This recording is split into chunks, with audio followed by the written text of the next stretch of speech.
want everybody from this moment on to recognize me as the scholar of boxing.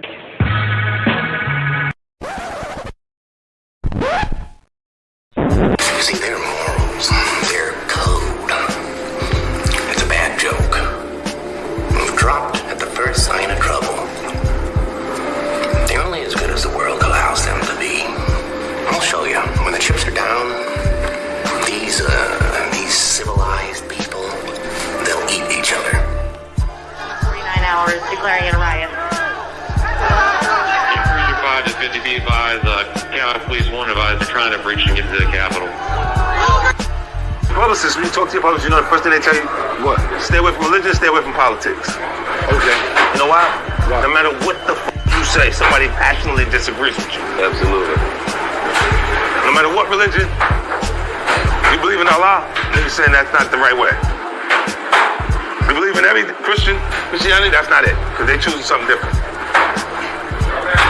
Your political party, Democrat, Republican, the disagreement completely. Yep. So I stay away from it. When I get pulled into politics, I go, yeah. And I have nothing to say. I'm just looking. The same way we are. We don't no politics, nothing. I don't with that. Like, I don't stay there because I'm still entertainment. If it's not music, then it's film and television, but it's still entertainment. So why would you turn someone off by saying that? Right. I want everybody to enjoy what I'm doing. Right. Not just a selective few amount of people. I focus on diversity because it's needed. Right. The boxing scholar is a lover, not a fighter, but he's also a fighter, so don't get any ideas. If he pats you on the back, you'll put it in your resume. His enemy. Have him listed as an emergency contact. The scholar has an inside joke with complete strangers. If he punched you in the face, you'd have to fight the urge not to thank him. Sharks have a week dedicated to him. He's the only man alive to is parallel park. A train is count to infinity twice. In Genesis, when God said, "Let there be light," the scholars said, "Say pretty please." He is the genius of all genius and master of all masters. And that's the trick to life. You have to be wise enough to know when you were living in your dream. And you have to be humble enough to accept when you're in someone else's. Goddamn genius, bro. Bro, it's something about an AI telling me I'm the genius of all genius. Master of all motherfucking masters, bro. It just does something to you, man. The other day, bro, I was asking AI something about boxing, right? And AI was wrong. It said that Mickey Ward was in the Hall of Fame. And I was like, I don't remember him being in the Hall of Fame. Maybe he got inducted when I wasn't paying attention, right? Mm-hmm. And you know, I asked AI. AI said, yeah, he's inducted into Hall of Fame. And I called Positive because he's like, no, man. I'm like, I don't think so. And then I asked AI, and I was like, AI, I think you're wrong. He's not in the Hall of Fame. He was like, oh, my apologies. You're right. He's not in the Hall of Fame. I'm like, but you just told me he was. It was like, yeah, I make errors from time to time. I was like, damn, shit. I'm the real genius. When I tell you something, AI, you fucking start documenting it. Pull out some goddamn scrolls, motherfucker. Nothing like being a genius of all geniuses, bro. You know, people don't realize the heavy toll that it takes on a character too, bro. It's not easy being a genius, brother.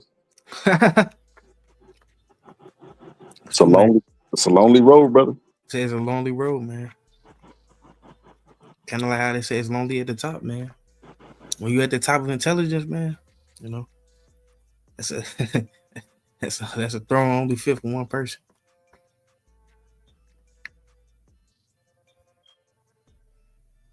Facts, bro. Hold on, let me pull this up, brother. It is true, man. Hey, I found that out recently too, man. AI actually can be wrong because they don't think for itself; it just collect. Yeah, it's a compilation of data. It could compilate the wrong data because it pulls from all different sources. So it could pull from Wikipedia. You know what I mean? Like,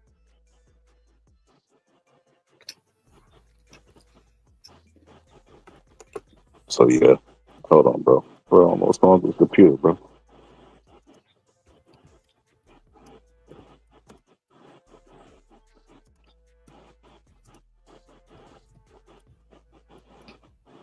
bro.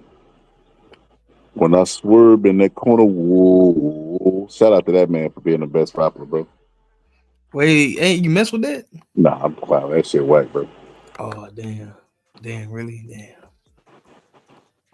No, that shit whack, But bro. that's LeVar Ball's son, man. Man, that shit whack, bro. When I swerve in that corner, But whoa! we all done swerved in the corner, man. It's relatable. Bro, I think he's trying to say that he'll shoot somebody, bro. I don't really like that shit. No, we ain't talking about Bro, shit. what he talk? Bro, what he talking about? Swerve in that corner, Bro, he did an interview. He talking about swerving in the car, bro. bro. He made that up. They He always try. going at a high speed, bro. Man, that Yeah, nigga he's lying, not bro. talking about shit. He lying, bro. Hold on. I might have some echo. Hold on. All right. When I swerve in that corner, whoa. Yeah, bro, I ain't feeling that shit. Damn, bro, I might have to. It won't let me log into my YouTube. Hold on. That's crazy. I did a reaction the other day for those of y'all who are just tuning in, and I did a reaction on Chance Crawford, and I got to the most important part, and I didn't finish the interview. So that's crazy work. So here we go. I got it, bro. It's right at the 9-minute mark too, where like I've literally finished off. Like if I'd have went a little bit further, That's what, that's man. crazy.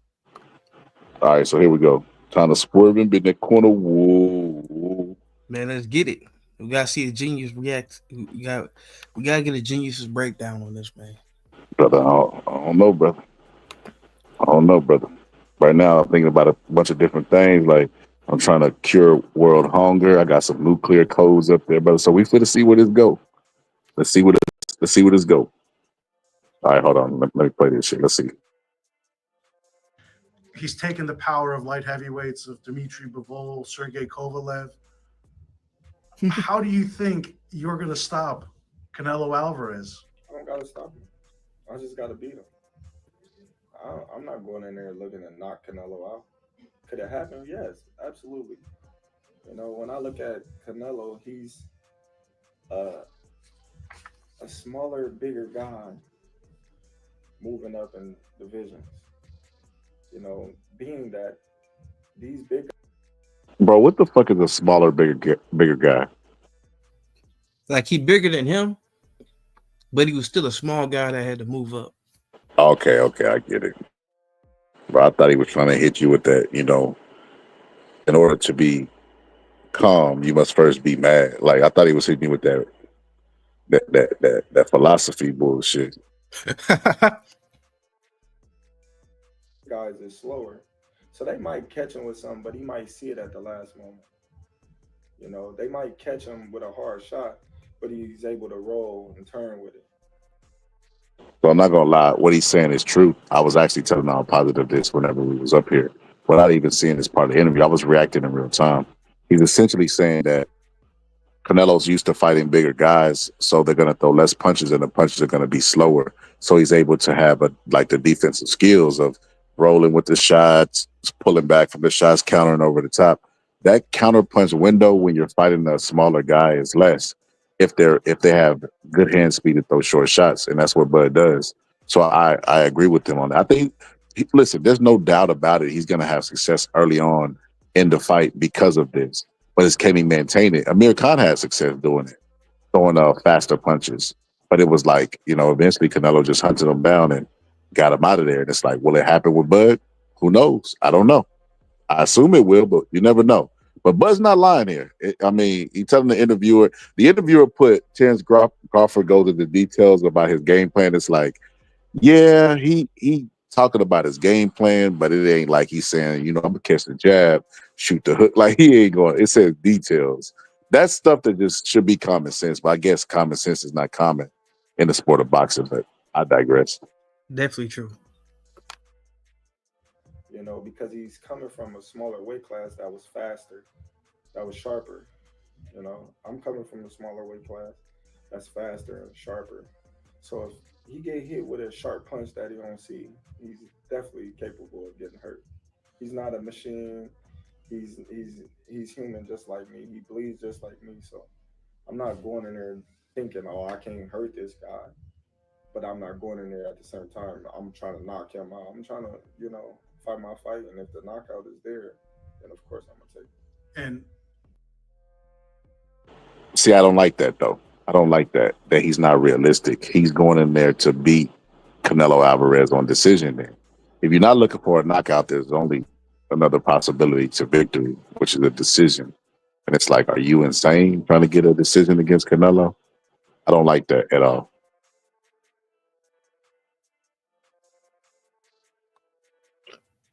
arguably, speed speed leads to the power as well too, and the punches you don't see are the ones that hurt the most. He hasn't fought anyone as fleet-footed as you, as savvy as you.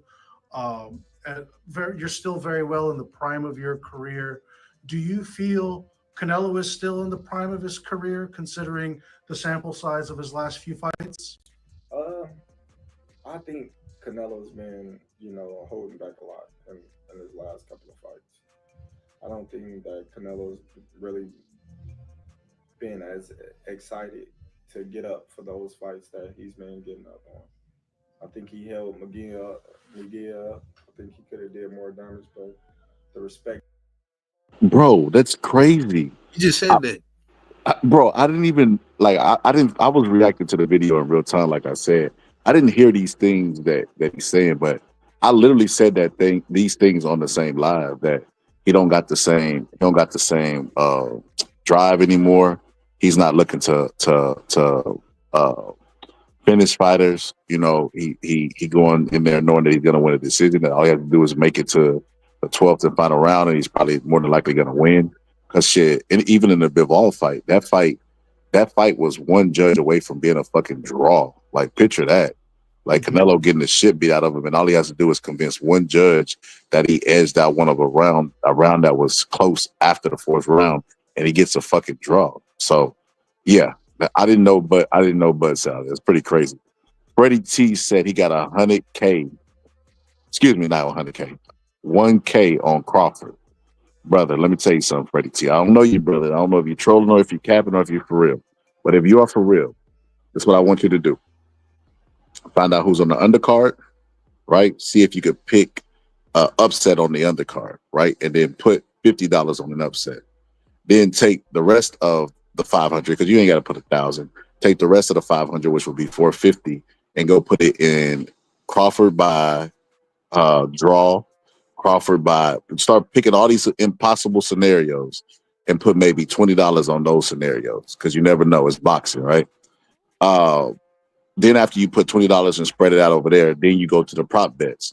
Then you're going to take, whatever, $100, $200, and start betting on which round you think Crawford might stop Bud in, or whatever the case may be. Spread your money out on prop bets. Don't ever bet anybody individually, because you're betting 1,000 to lose 1,000. Why not bet 500 to win 5,000? Just simple math. I'm not your financial advisor or anything. Just telling you how boxing works. But anyway, I digress. Let's get on with the video. That he had for Munguia, he just, really too much didn't want to hurt the kid. I think with Berlanga, it was what it was. He showed a dominant performance against Berlanga. He just felt like he didn't have to do too much of nothing, and so with Charlo was moving a lot. He won every round, so he really didn't feel the need to go in there and try to just maul him down. But I think, with me, he's gonna be the best Canelo that we've seen yet. He has to rise to the Cap. There's no way Bud said everything that he said and then thinks that, Canelo's gonna be the best version that he is for him. So he's either doing one or two things. Either he's trying to sell the fight with good marketing, or he's telling himself that, so that he don't, because he knows it's a tall task. You don't want to say Canelo's an easy fight, then go in there, get your ass whooped, because you can't turn it on. So maybe he's just getting himself in that mindset. But there's no way that he's seeing what I'm seeing, and he's saying, okay, look, I may be slipping, but Canelo's slipping too. Like, he ain't finishing fighters that he's supposed to finish. He's not getting up for these fights. He carrying the fighters to 12 rounds instead of knocking them out when he gets them down early. He said all the same things that I'm saying. We're coming to the same conclusions. But I came to the conclusion that, with all these things being said, could it be a scenario where he takes Bud lightly? Bud takes him serious. Bud's preparing because he's obviously watching film nonstop if he's coming to these conclusions. Cause I know the hours I put in, and so I mean, is there a lane for Bud to win? That's what the whole question I posed. If you ain't voted in the chat, let me know in the voting. Do you think that Terrence Bud Crawford could win this fight? You know what I mean? And then tell me in the chat why you think he can win or why he's gonna lose a fight. But he's saying all the right things. He's saying he has the right perspective. Because see how upsets happens, it's a bunch of ingredients that have to be involved. One of the ingredients is the person who's expected to win has to overestimate his ability against the person who's not expected to win. That's how upsets get created. Anthony Joshua thought he was going to beat the shit out of Andy Ruiz. He thought he was going to knock him out. You can even see it when he knocked him down the first time. He was like, yep, by time, let me go ahead and finish his job up. Like all the people who are expected to win, like even Tyson Douglas, like they have to be overconfident and don't see a threat out of the other person. Now, the flip side of that, the other person has to believe that they can win. Bud is looking to me like a confident person that believes he can win. And then he's laying out the right ingredients from his opponent. His opponent is not finishing people off. His opponent is lackluster in his performance and is there to get a payday. And look, if we was in court and I was putting Exhibit A and Exhibit B up there, Exhibit A would be the Munguia that just got knocked out by nobody and Berlangas and guys that shouldn't have went 12 with him, even fucking John Ryder, and Exhibit B would be he was about to fight Jake fucking Paul. Like if there's nothing else that you could conduct, he can say what he wants to say. He was about to fight Jake Paul, bro, which would have easily been the biggest payday of his life and would have easily been probably one of the devastating knockouts. He would have been on the level of Amir Khan. So yes, he's right about Canelo's mental state at this point in his career. And he also gasses his fights. Bud did mention that because he didn't want to give away too much. But he gasses as well. But let's listen to the rest of this interview. The occasion, right? There's conversations about this being at the Raiders Stadium. So you're talking about 70,000 people, perhaps, if they do end up taking that route of it being on a football stadium. The anticipation, though, what is that like? You posted a picture, 186 pounds. You're closer to heavyweight than you are to super middleweight. But how has the preparation been like? You got Steven Nelson, who could give you some heavy hands if you want to really taste the power. But how has that been like for you, just preparing for the artillery that could be coming from Canelo? Man, I've been sparring big dudes my whole career. I can't remember Now that I don't agree with. So people take too much out of sparring. Sparring, Customato used to say that headgear gave a fighter a false sense of confidence. I'm starting to lean more towards sparring does as well. Because you see these guys. Evander Holyfield thought that he was going to fuck Riddick Bowe up, bro, because he used to beat Riddick Bowe's ass in sparring. Sparring gives you a false sense of confidence. Mike Tyson knocked out Lennox Lewis in sparring. That's why that first round went the way it went whenever they actually met in the ring, because he was confident he could knock Lennox Lewis out as a professional because he did it as an amateur. Well, Lennox Lewis was still amateur. He was a professional. But in sparring, so that gives a false sense of confidence, man. Like Mikey Garcia, if like I said, if we're in the court and I had to point to Exhibit A or Exhibit B, Mikey Garcia thought he could beat Errol Spence because he sparred bigger guys in sparring.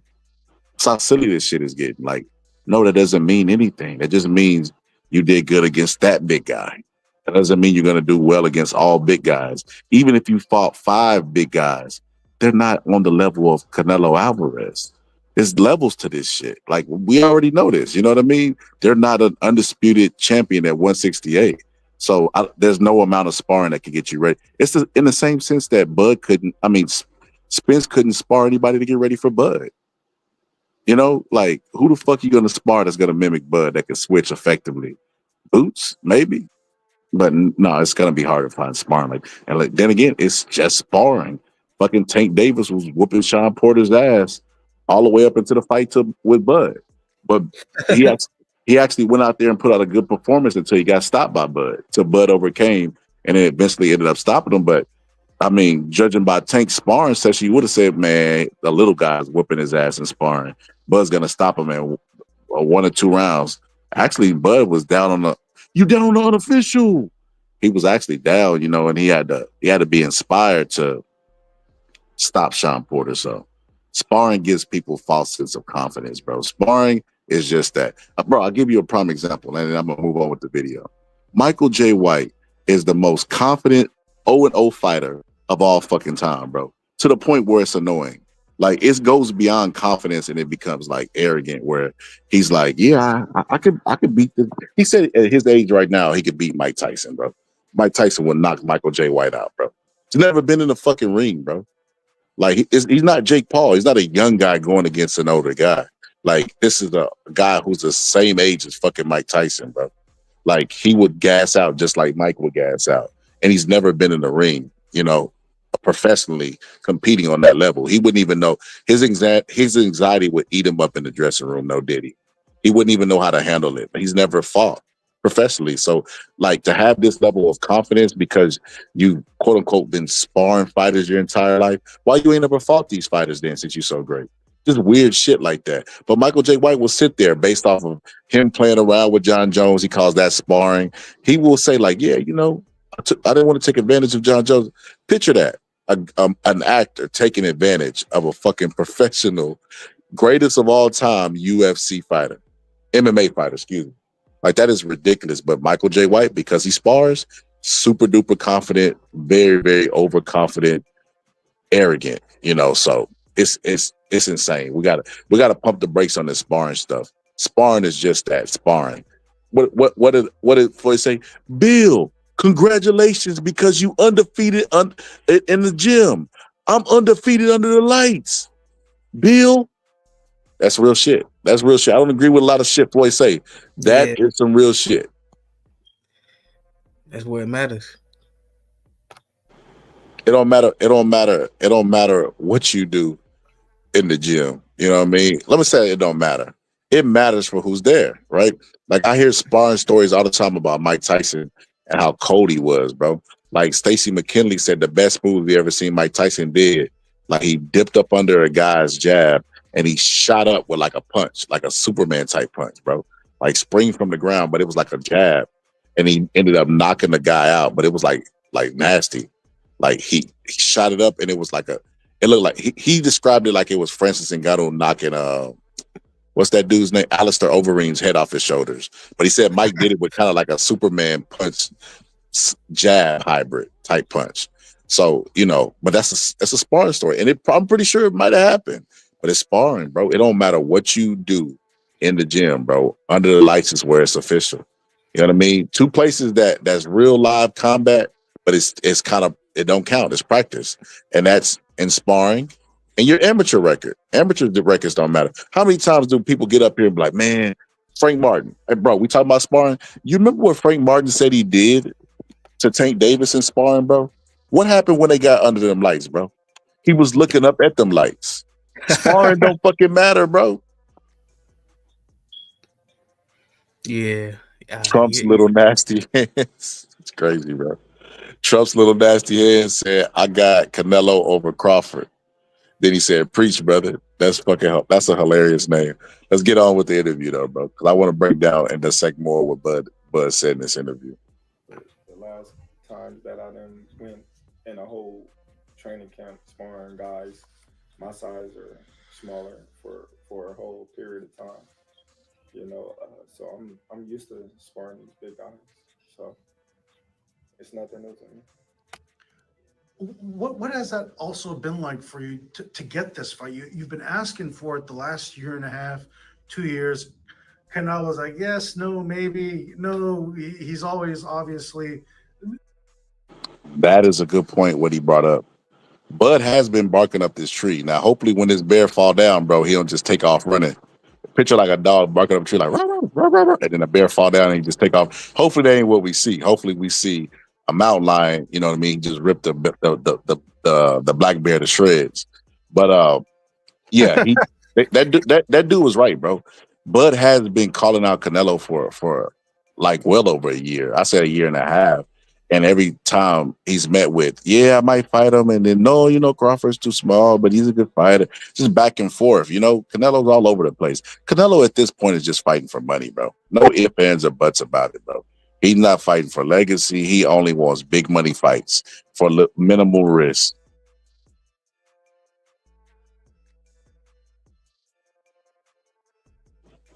So I'm a fan of Crawford. He's good. Humble like Pacquiao. He said, "What's up? Can a loke come up in your crib?" What you talking about, bro? Never given a definitive answer, but you, Turkey, and Canelo finally had a conversation. You hashed things out. What was that like with the three of you making this deal together? Man, listen, the fights that's meant to happen happens. I don't get all up into how it happened. It's the fact that it happened. And, it's a challenge for both of us. A lot of people they mad that I got the opportunity. They don't want to see me with the opportunity for their own personal reasons. So apparently, he talked about Floyd right here. I didn't know. He talking about Floyd right here. I didn't know this. I didn't know him and Floyd had a beef. Last time I checked, Floyd Mayweather was with Eddie Hearns and Terrence Bud Crawford, and they were joking with him, and they were even saying that they had like little still photos of them in the ring working, and they were saying that Floyd was helping him come up with a game plan to beat Canelo. And on that episode, All Positive and me said, Floyd think he's slick, bro. We know exactly what the fuck Floyd is doing, bro. Floyd is a fucking jealous hater, bro. I don't give, like, anybody that's around Floyd and think Floyd got their best interest, bro, is a fucking fool, bro. The only people that he'll have the best interest in is bitches, bro. Floyd will throw his life away over a bitch, bro. We seen it. That's why he went to jail. He'll throw his life away over bitches. He's not throwing his life away for anybody else. And I'm talking about daughter, anybody. He's a very selfish man.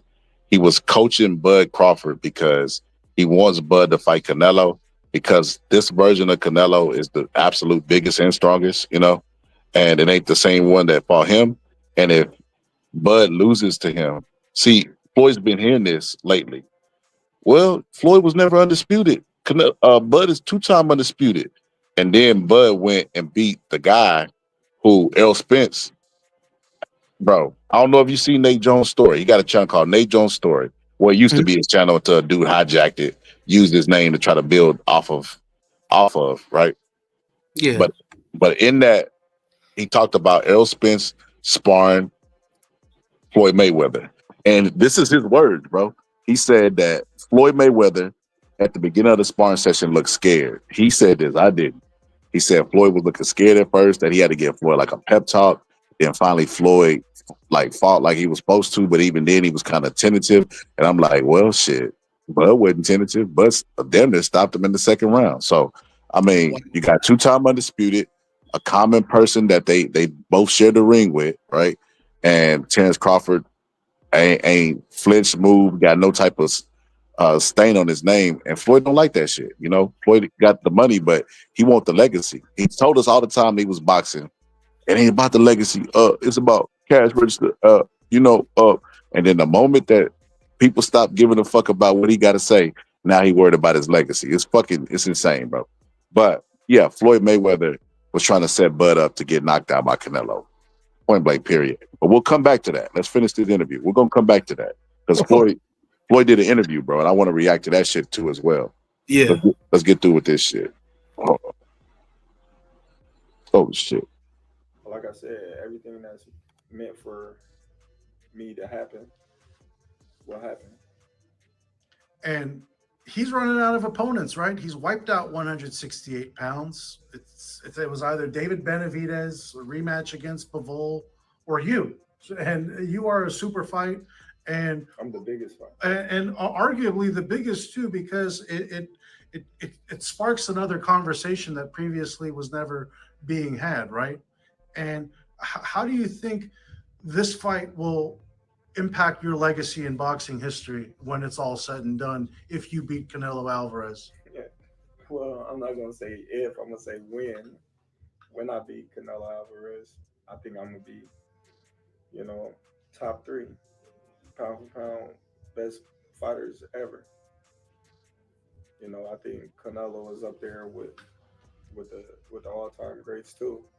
You know, I already look at myself as an all time great, but to move up essentially three weight classes, you know, and dethrone soon to be undisputed 168 champion. So I gotta stop him right there. First off, shout out to Terrence Bud Crawford. He watches my show. Definitely watches my show. You know, and it's a good show to watch. You know what I mean? Very informed. I'm genius of all genius, master of all goddamn masters. You know, so it's best to get a second opinion outside of Bomac. But no, all seriousness, when I made a Canelo versus Bud video, and it's funny because it's on my TikTok and I can see people tagging Showbiz the adult in it, and I don't know why they was tagging him. Like maybe he mentioned it. I don't know, or maybe they were like, "Hey, this how you breaking it down. This how you supposed to break it down." I don't know, but they were tagging the shit out of Showbiz the adult. But anyway, in that video, I ended it with, I said, look, Bud can't beat Canelo. I said he can't beat him because never in history has a person moved up and fought another pound for pound guy. Like this is the first time ever that we got a smaller guy on the pound for pound list moving up to fight another guy who's at the top of the pound for pound list. Normally when they move up, they fight a Joe Schmo average B guy, but it'll never be top 10 pound for pound. It's the first time that we're seeing this. And it's like not only were we seeing this, you know, I was like, if he wins, like I have to put him top 5 all time. I was like, it's gonna be hard for me to find anybody like a lot of people better than him. And I was like, I could really off my head think of probably like 4 people, maybe if he pulls this off, you know, and walks into the sunset, because he'll have 3-time undisputed, 3 different weight class. He'll have never been defeated.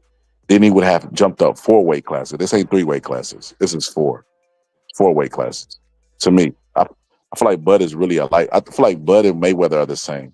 They're both lightweights that are able to grow into the other divisions because of their skill. Like even when Floyd fought Canelo, he weighed in, I think, under his own weight. You know, he didn't even make his own weight. He's a very small guy. You know, what Tyson say, very small guy, scared little man.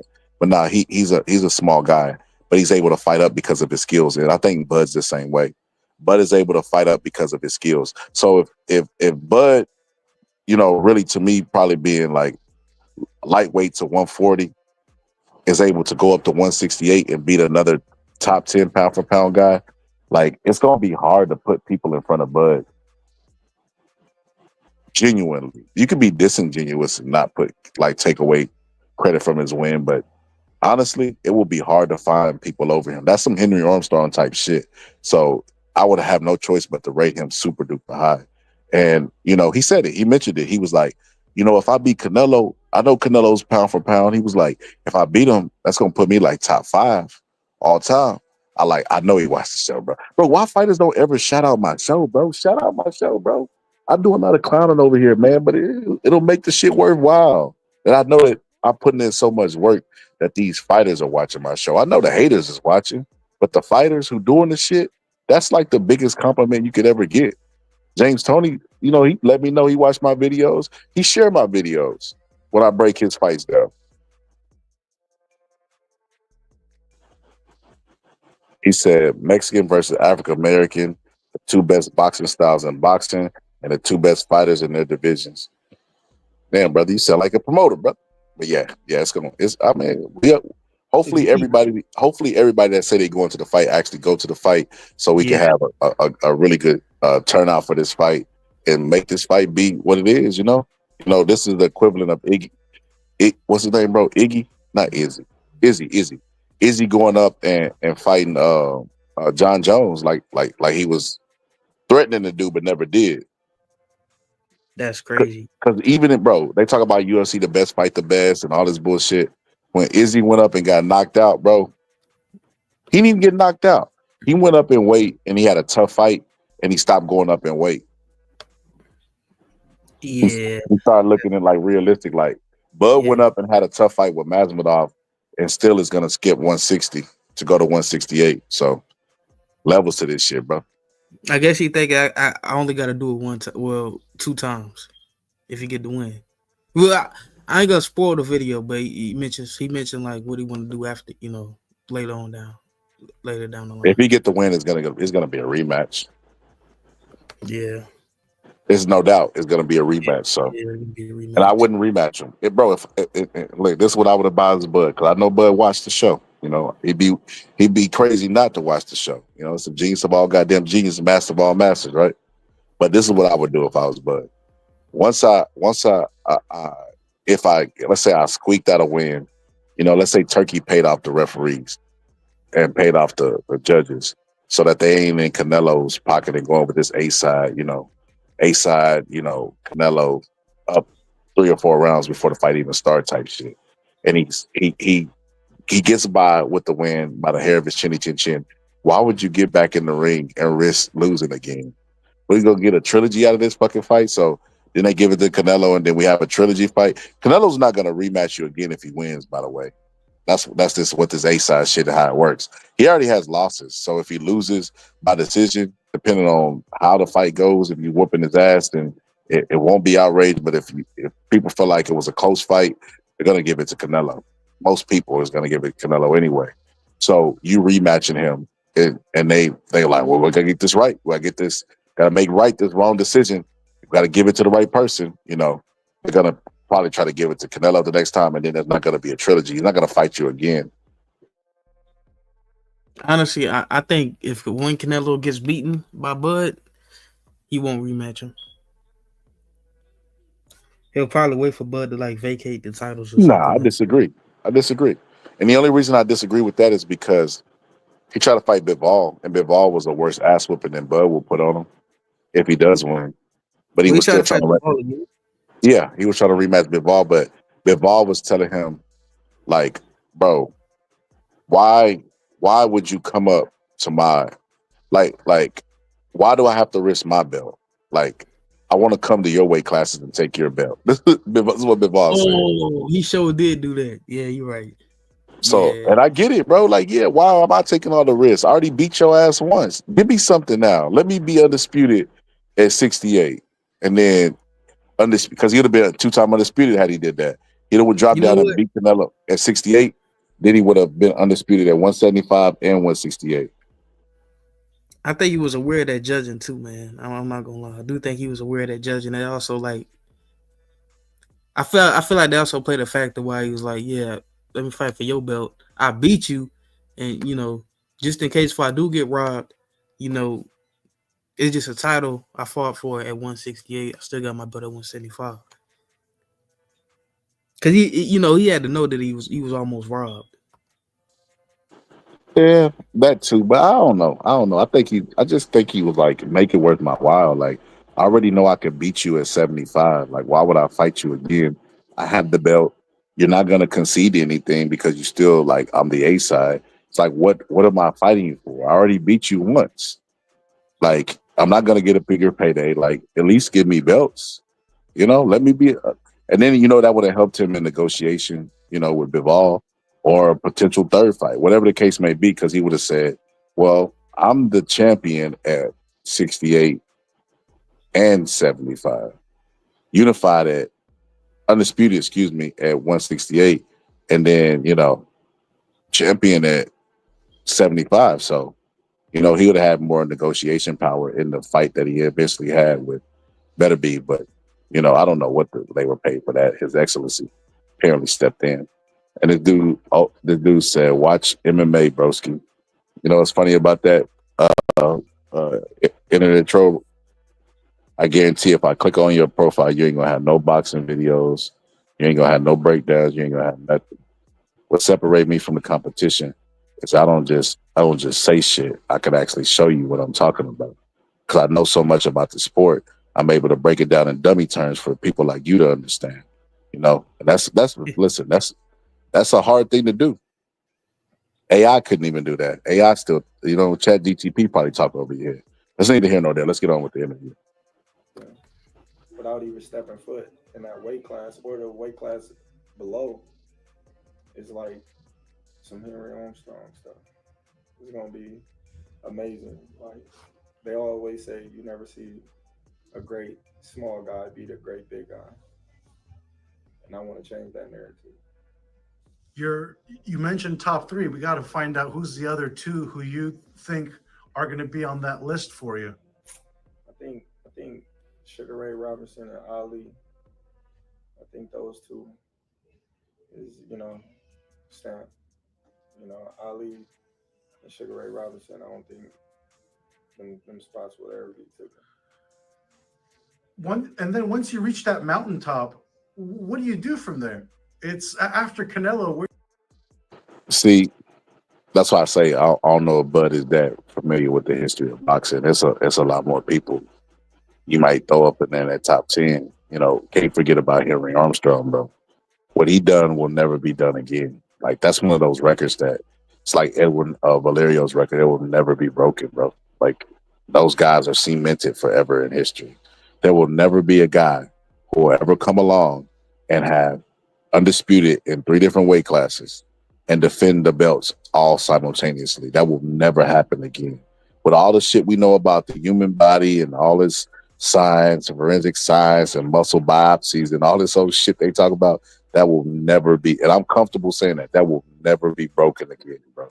Especially when you got guys whining about 5-pound weight differences in their own weight class. Like, bro, rehydration clauses and shit like that. That will never ever be duplicated again. So you'd have to throw Ray Robinson, Ray Leonard, Roberto Durant, Muhammad Ali, and that's about it. Oh, my bad. Those are the fighters to me that jump off the charts. That you gotta start looking at them, an all-time list. Man, see, I think that Bud. Oh, what was I about to say? Oh, okay. Bud. Dang, I lost my train. Oh, okay. Bud being the greatest, I think. Oh, okay. Now, I know for a fact that Bud do put a lot of respect on people like Sugar Ray Leonard. He said Sugar Ray Leonard would beat everybody that's boxing today. He said the same thing about Duran. But yeah, with the Henry Armstrong stuff as well too. I also don't think it can be broken just because of the politics of the sport. I feel like this is where the 4 belts kind of hurt everybody because there's no way that you could be undisputed and then retain all your titles and then defend them in multiple weight classes without getting stripped. You know what I mean? I feel like the politics, the sanctioning bodies also won't allow that to happen. Oh, that's a good point. Yeah, that's a great point. But even let's just say His Excellency raised his magic wand. Remember they were talking about him having his own belt. Let's say he had his own belt. Even if he had his own belt, they still wouldn't do it, bro. They still wouldn't defend 3 weight classes simultaneously, all in like a matter of a month. Like what you said was absolutely true. The physical aspect of it will never be duplicated, and then the politics make it impossible as well. So I'm comfortable saying throw 1,000 years plus whatever year, like 2025 plus 1,000 years, still won't be broken, bro. Like, unless they start doing fucking like virtual boxing or some type of shit, like that shit will never be broken again. Agree. Yeah, I agree with that. No, honestly though, man, if Crawford when Crawford beats Canelo, when he beats Canelo, I feel like he would have to be in the same conversation as Ray Leonard, as a Durant. He got to be in the same conversation as those guys because we were essentially talking about a lightweight that beat a super middleweight, who's also a pound for pound super middleweight all time great fighter, so his skills they'd have to match up on some level. Because a lot of people think they gonna get knocked out, he gonna get flatlined. He stands no chance. See, it's not just about the skills, bro. It's not just about the skills.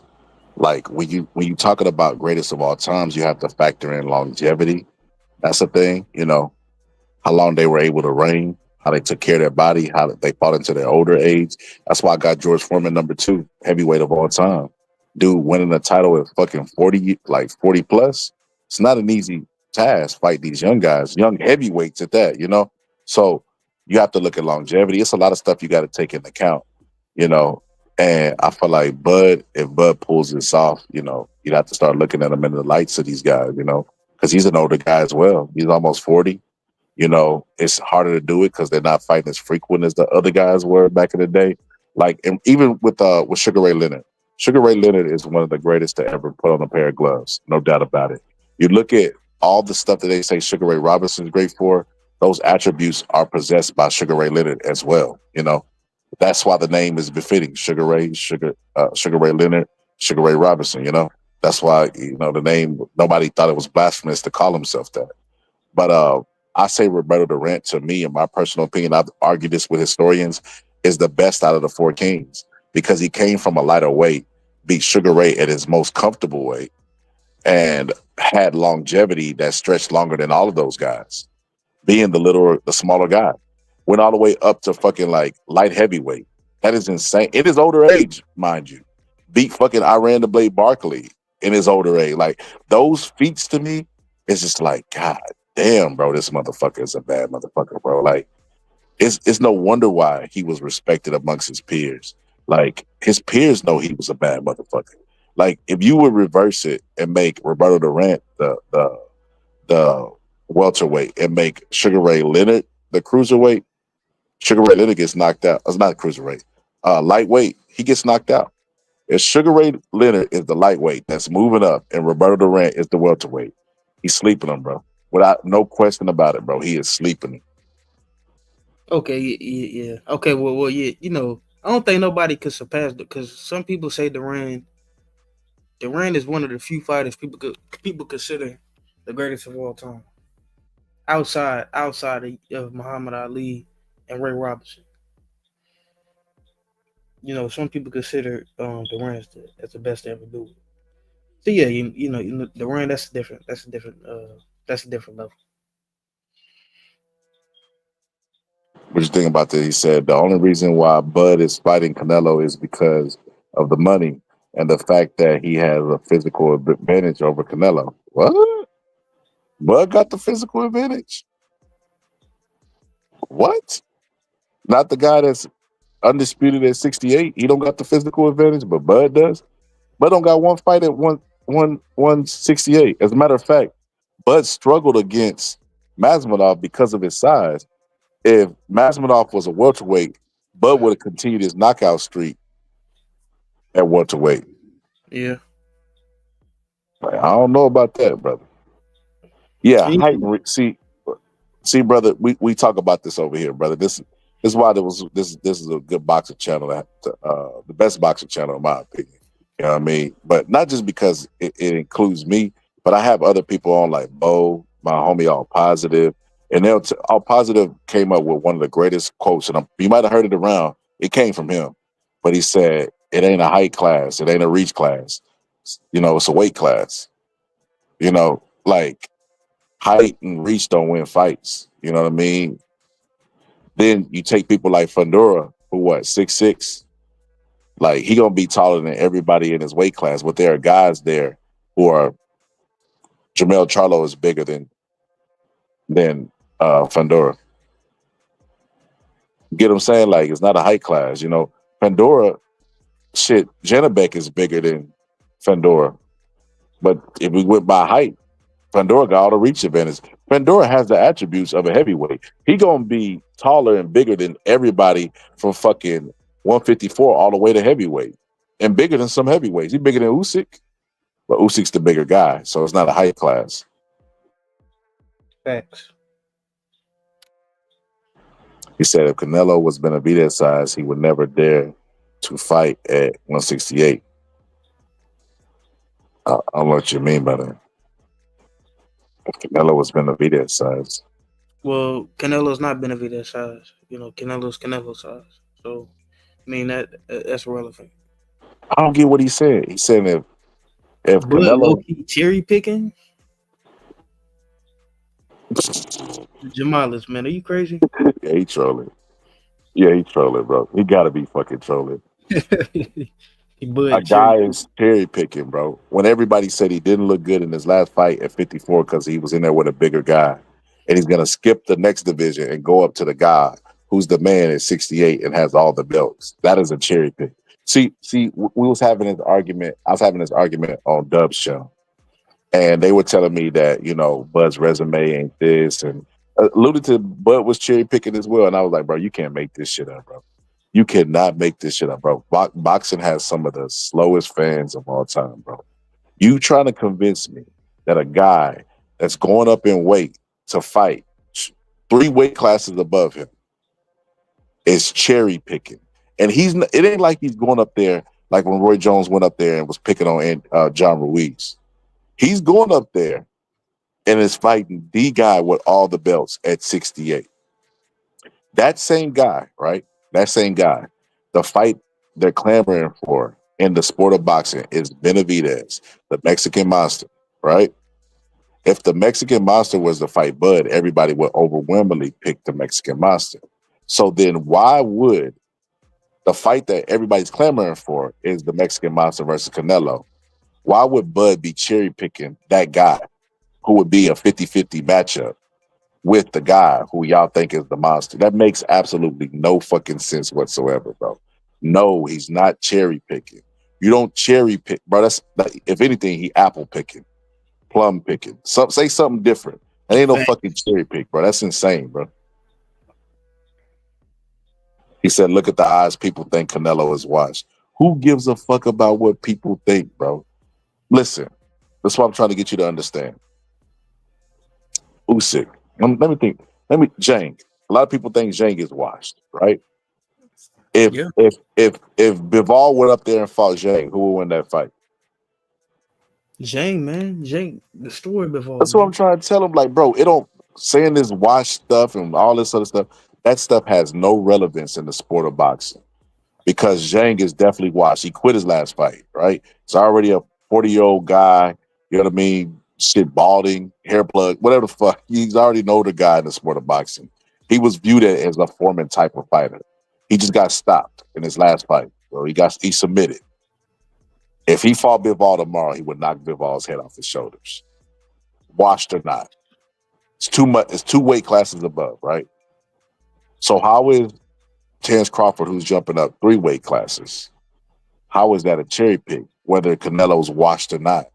Still, even with his washed, quote unquote, washed status, people will still put him pound for pound top 10 right now. Yeah, brother, you tripping. And then also some people saying Bud is slowing down. On top of that, that's like the same people that say that don't try to give James Toney credit for beating Holyfield. And they say Holyfield was washed at that time. James Toney came from middleweight, man. So there was still no excuse for him to be getting tagged up and beat up by a middleweight, you know? So that's how I see it.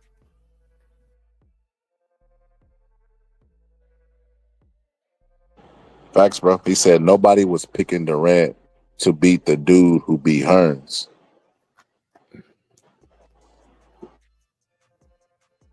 Yeah, you all over the place. I don't know the relevance of what you're talking about, man. Are you just throwing random facts out there? I don't get what you're saying, though. How does that relate to Bud cherry picking? So everybody who's picking Crawford to beat Canelo because of the fact Canelo is washed and small at 168. Bro, he has all the belts at 168.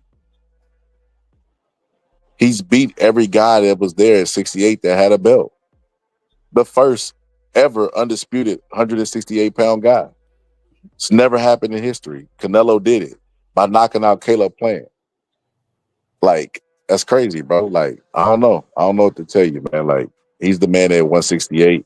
And matter of fact, Benavidez, if him and Benavidez fought tomorrow, I think that would be the biggest fight in boxing that we have on the horizon. And a lot of people will make that a 50-50 fight. With Canelo being washed and all these things you're saying, nobody would make Canelo a super duper underdog. Nobody would pick like 70-30 in favor of Benavidez, including the odds makers.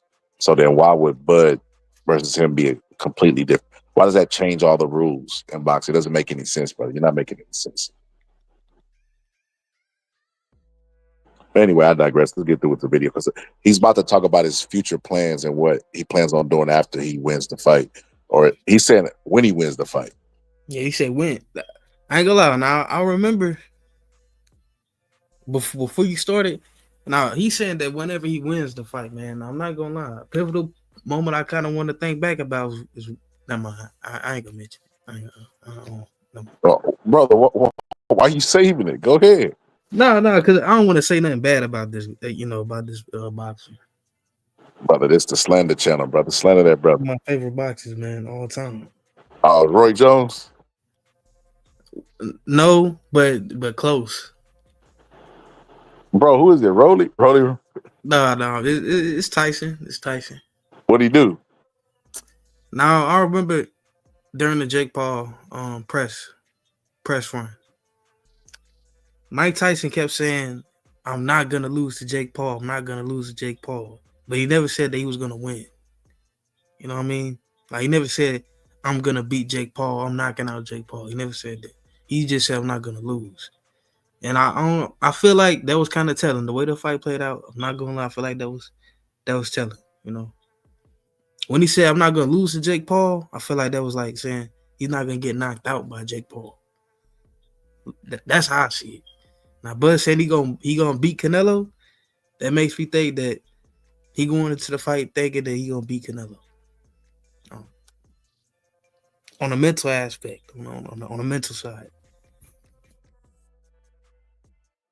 Nah, brother, you can't be holding back to stuff like that, bro. That's a good observation because he fought like a guy that wasn't trying to win, but just trying not to get knocked out. So, you know, Wait, for real? we always talk about fucking, especially in today's time, people be like low vibrations and speaking shit into existence, and that's the kind of time that we live in. So, that being said, you gotta speak what you're gonna do to somebody. You feel like you're gonna hurt them, fuck them up. You gotta say it, But yeah, Mike Tyson didn't say that. I didn't notice that, bro. He didn't say, I'm knocking Jake Paul out, gonna kick his ass. He just said that, like, he's not gonna beat me, And he went to a decision, where he could possibly get denied, because he's Tyson, So yeah, that's a good thing. That's a good observation. So yeah, Bud's his confidence is. I mean, he won shit half the battle, the mental, But then again, we'll see. We just never know, bro. We never know. As the fight is too far out, it's in September. Injuries could happen from now to then. Baby mamas could fight from now to then. Wives could. You just never know, bro. You never know. Boxing, everything is mental. If they were to fight today, he would be confident. I don't know. I don't understand why the fight's not happening sooner. I think that that's a negative on Bud's career, in my opinion.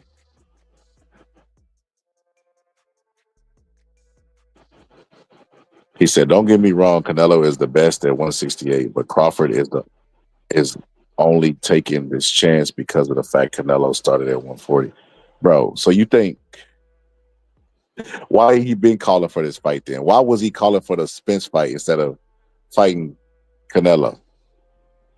It's a bigger money fight. Why was he hesitant on taking this fight if, he knows that Canelo started at 140, he's a smaller guy. Why did this fight take so long to come to fruition?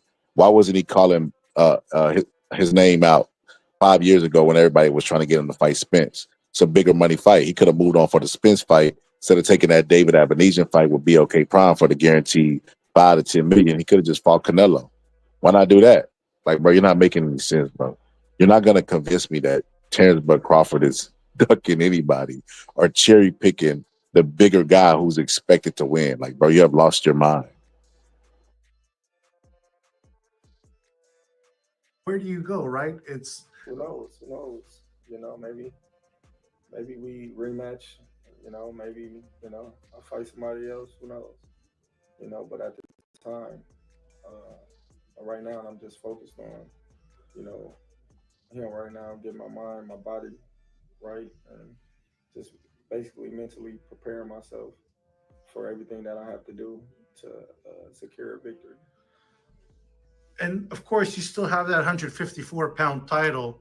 If there's an opportunity for you to go clean up 154 in one fight, let's say either Fundur or Murtazaliev, they got the other three belts all of a sudden. Is that a fight you would want as well too, to be an undisputed? Them options. You know, to become a 4-weight undisputed, that's crazy. You know, so of course them options as well. You know, we gotta weigh it out and just see. Bro, you know, happen. Bo, abort, bro. Well, I don't like the way he's talking, bro. He talking like Roy Jones. oh, we ain't got nothing else to do afterwards. He not talking about walking off into the sunset. He talking about other fights and possible fights. And it's like, wait a minute, that ain't what you said. You said like, you know, this is like your fight that you're putting everything into. And it's like once he wins, he's not gonna stop. Like he's riding the high from the Errol Spence fight. You know, like he said, he was semi-retired, you know, 1 foot in boxing, 1 out, and he was about to retire until Errol Spence made that fight happen. He woke up for that fight, and then he reaped the benefits for him. And that motherfucker was doing Joe Rogan. He was doing a bunch of media. He said in another interview that finally, for the first time, he was getting his just dues. He said this. I said it way before he said it, but, you know, I could just quote him. He said he felt like he was finally getting his just dues after beating Errol Spence. After he beats Canelo, if it happens the way he says it's going to happen, if he beats Canelo, he's not gonna retire, bro. He's not talking like Bud's gonna stick around too long, bro. That's why I said abort, bro. Don't put those stock in the Bud, bro. This talk that he's having, right? That's Roy Jones talk, bro. That's how Roy Jones was talking whenever he was in boxing. Like he could do it forever. Damn, that's true. I was hoping he was. Yeah, I was hoping he was gonna say I'm done after Canelo. Like, yeah, I agree with you, man. Say what you want about Floyd. When he was done, that motherfucker was. Listen, I'm doing air quotes right now. He was done. He would do exhibitions, but it wasn't gonna count against his record. Like he'll step out for a Conor or whatever the case may be. But once Floyd was retired, he was retired. No more Manny Pacquiao. They've been rumoring that fight for like the last 5 years. Manny Pacquiao versus Floyd rematch. He ain't jumping back in the ring, bro. If he does get in the rematch with Pacquiao, it'll be exhibition. It won't count against him, you know. And he gonna do it last second to where, you know, he been training for Pacquiao and he got the advantage. And Pacquiao coming off the couch, it ain't gonna be no fair shit. So say what you want about Floyd. He was smart enough to walk away when he was supposed to walk away. See, that's because Floyd had a whole bunch of people around him, like Roger Mayweather, who was losing his memory in his old age because of boxing. You know, he had a bunch of examples to live off of. I don't know, but Bud probably seen that in gyms, but he ain't never, you know, he ain't got family members that remember before Roger Mayweather passed away, he was really aggressive. He was just like doing a bunch of stuff that was uncharacteristic of Uncle Roger Mayweather. So, you know, Floyd had firsthand experience with that type of stuff with his dad, you know, bunch of Jeff Mayweather. Like he got a bunch of people that he could say, okay, when I leave, I got to be gone, because they instilled it to him early at an early age. That's why his defense was like it was, because they wanted to hit and not get hit, you know. So I just think that Bud, the way he's talking now, he sounded like one of those fighters that's not gonna let it go, bro.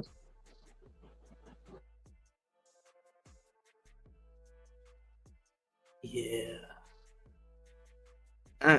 Yeah. He does. Hold on, let's keep on. Let's keep going. Let's see what else he said.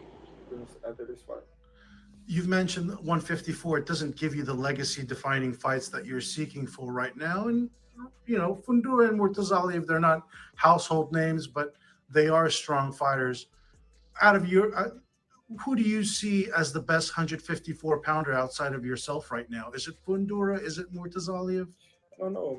It's a lot of great fighters out there. You know, I don't want to disrespect none of the fighters just by saying one or two is the top fighters in the division. If they ever fought, you know, the winner would be the best out of them two, because styles make fights, and I don't think the interviewer is aware of that fucking division. Either that or he's just trying to not like make Bud not feel uncomfortable. That's the most stacked division in boxing. Agreed.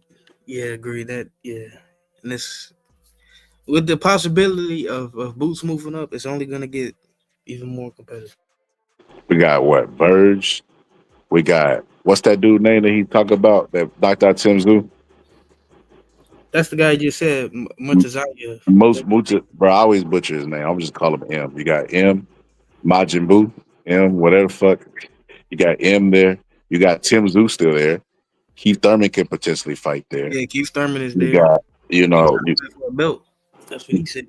we got who else? We got Fundora. Fandora, You you got know, Charlo. Charlo said he coming back. Mel coming back, bro. That division's fucking stacked, bro. Not to mention Virgil. I almost forgot about Virgil, bro. You get that division's fucking stacked, bro. Like you can mix and match. If listen, I put it like this: if Turkey Al-Rashid doesn't even get involved in boxing, and let's say Al Heyman do what he did with the welterweight division and PBC, right? And just do in-house fighting. Let's say he owned all of 154. He could literally carry the sport of boxing for like the next fucking 2 years with just mix and matching the fighters that we have at 54. And he could put them all headliners.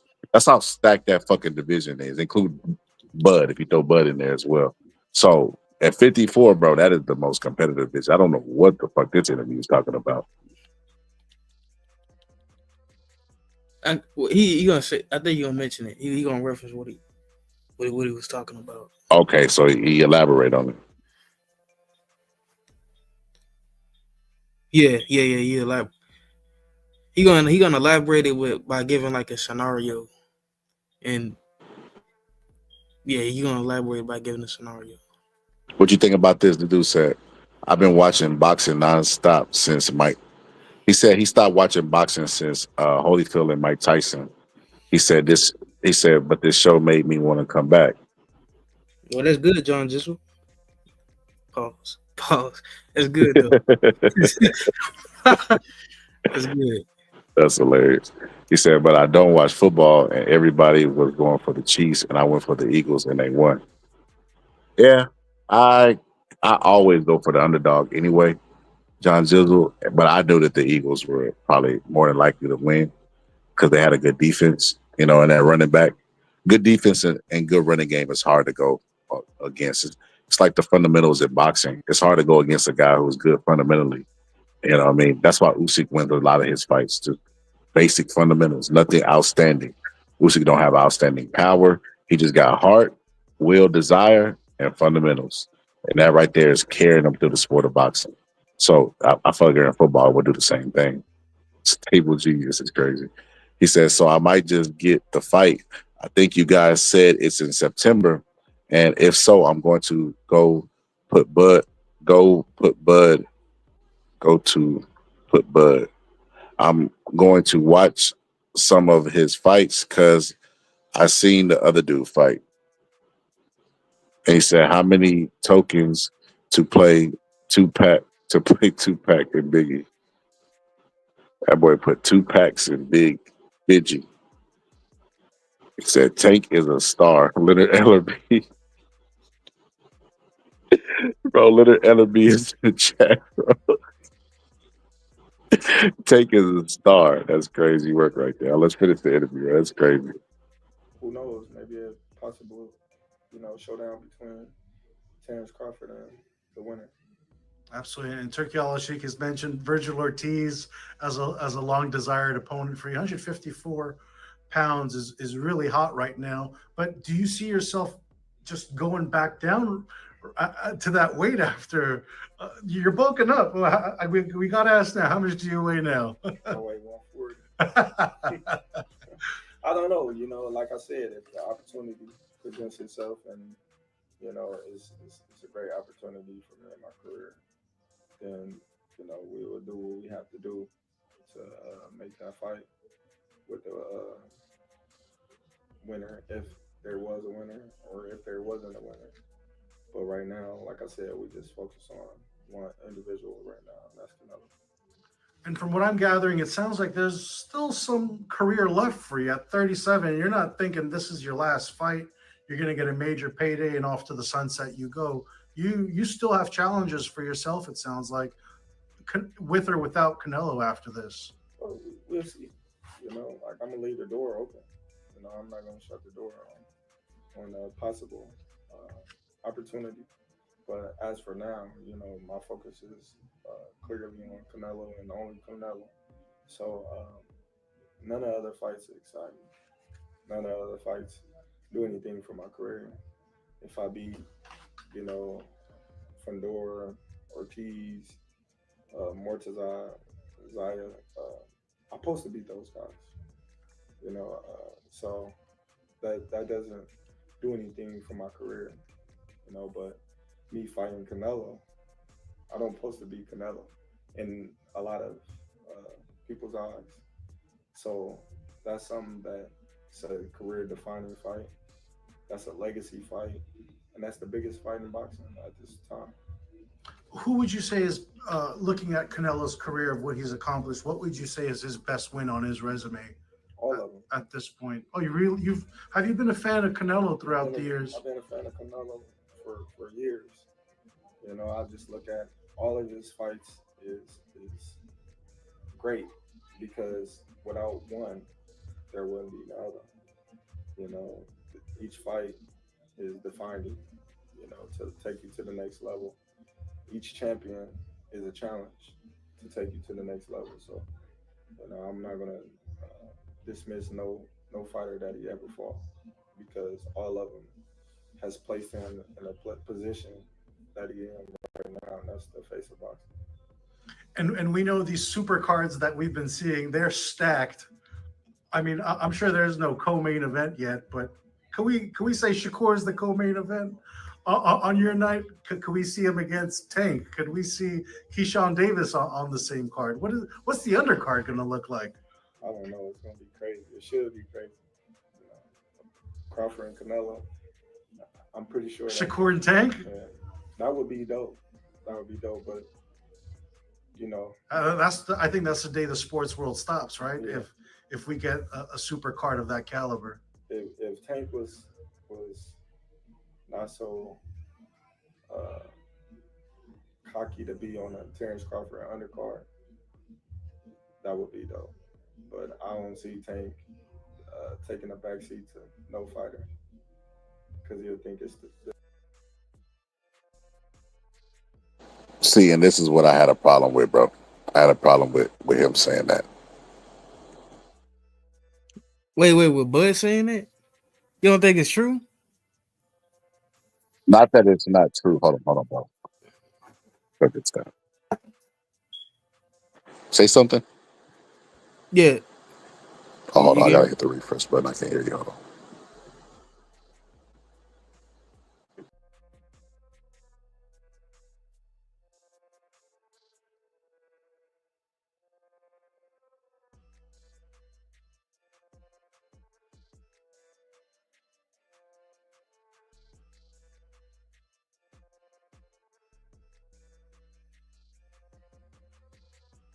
All right, say something.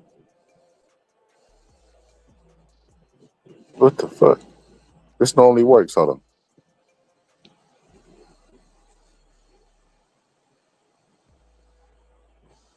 Say something. Can you hear me? I can't hear my music. It gotta be my phone. Hold on.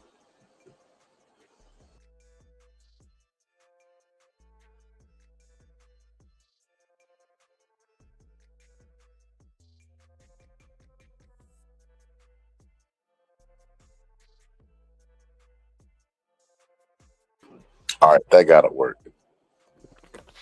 You get me? Yeah, I can hear you now. So I was saying, you know, I got a problem with that, bro. What's up? I know boxing. I got a problem with that, bro. And the reason I got a problem with that, bro, is because, bro, you're featured on Canelo's card, bro. We're not fit to act like Canelo don't got no sweepstakes that you just happen to win, you know, because Turkey made it possible, you know. So it's like this, the people that are showing up are showing up to see Canelo fight Bud, not Bud fight Canelo. In a sense, is what I'm saying. Like, Bud gonna have some fans there. Don't get me wrong, but it's a Canelo fight card, bro. He gonna be the headliner. You know, he the lead singer of the band type shit. So for him to say, you know, Tank needs to humble himself and be on his card, it's like, bro, what? You need to humble yourself and realize you're on Canelo's card, and then ask, you know, Tank, would he be gracious enough to join the Canelo card? That's more like the lines of reality.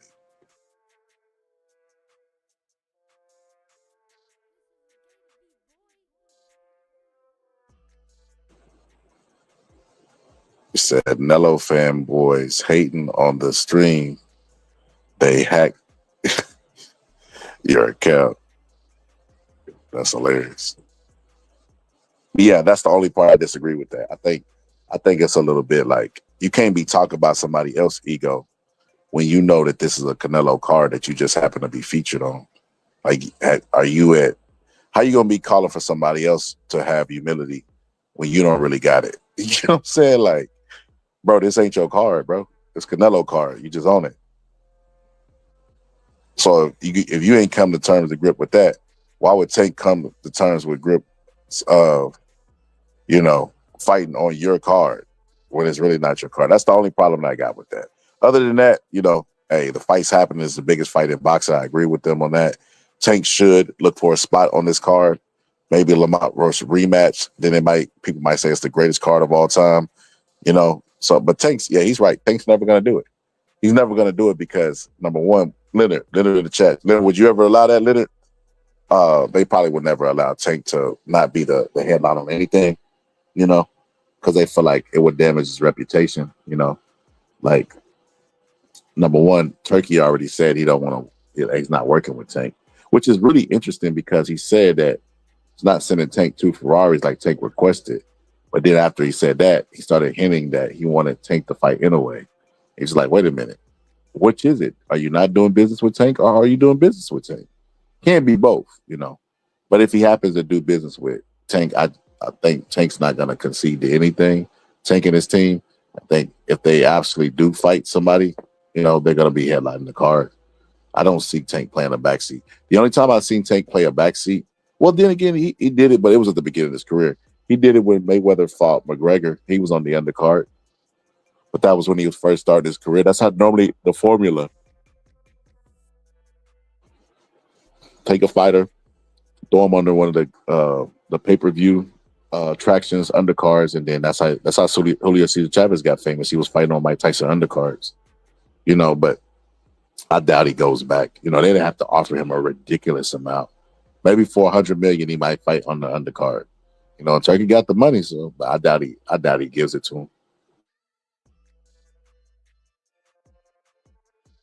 Said Bum Nello is going to flop on the pay-per-view without Tank on the card.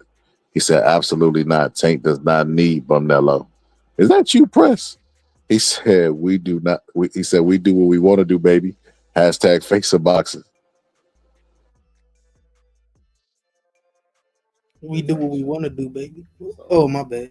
I don't know, but it should be a good undercard. I know you two had a back and forth not too long ago. Would you say that's squashed, or is there still some animosity between what was said between both sides, with you and Tank? Man, it's just, ain't nothing to say about it. I already said what I had to say about it. And you think Shakur? Nah, but you gotta fit. He talked about your wife, bro. Well, not your wife, your girlfriend. But nah, you gotta see that. I like, hey, I know boxing. I be telling y'all, man. Somebody talk shit about my wife, they're gonna have to see me, bro. Simple as that, bro. You remember Woody? Say that shit on the front row. When I see you, don't say I snuck you. I'm gonna do something to you. That's how I feel, bro. Say something about my wife, bro. It's Chris Rock, Will Smith type shit, bro. Like, you know, and I felt like he said some disrespectful stuff about Bud's girlfriend. You know, he should pay the piper.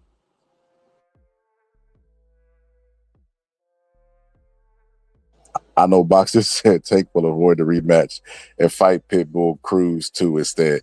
I'm gonna be honest with you. I don't even think he fights Pitbull Cruz. I think that fight was tough for Tank. it was tough for Tank because for the first time ever, he wasn't the shorter guy in the ring. And he's been the shorter guy in the ring since he started boxing. So it was an uncomfortable thing. He had to adjust to the height of a smaller guy. He couldn't do it. He couldn't turn into the boxer, you know, and the counterpunch windows were smaller. Normally they're bigger because he's fighting bigger guys and he gets them to commit. Isaac Cruz wasn't, even when he did commit, he was out of position to be countered. So it's just a bad stylistic matchup for him. I don't ever see him getting back in the ring with Isaac Cruz. But hey, who knows? Who knows? He might be like, y'all want to see rematches? Y'all want to see rematches? All right, I'm gonna give y'all. You might announce it, Pitbull. So who knows? Handles his business in the ring. How does Shakur beat Tank? Just being Shakur. I don't think those guys can match what Shakur brings to the table. Shakur and Keyshawn is the two best in the division, hands down. And it's the month of March right now. This fight's going to be in September. We're talking another 4 or 5 months of preparation. What's life going to look like for you from here until hopefully this fight against Canelo is announced and you go into preparation mode? Take us through what the next few months are looking like for you. Just training. That's it. Just training. Just focus on one fighter. Just training. Getting my body right, getting used to the weight, getting used to size, getting stronger. Just training. Final prediction: how does the fight with Canelo end? A victory in Terrence Crawford favor. Come on, man. I'm the best.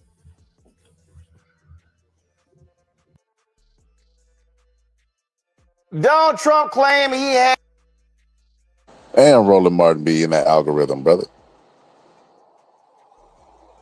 Roland Martin be in that algorithm, bro. He loud in the motherfucker too, bro.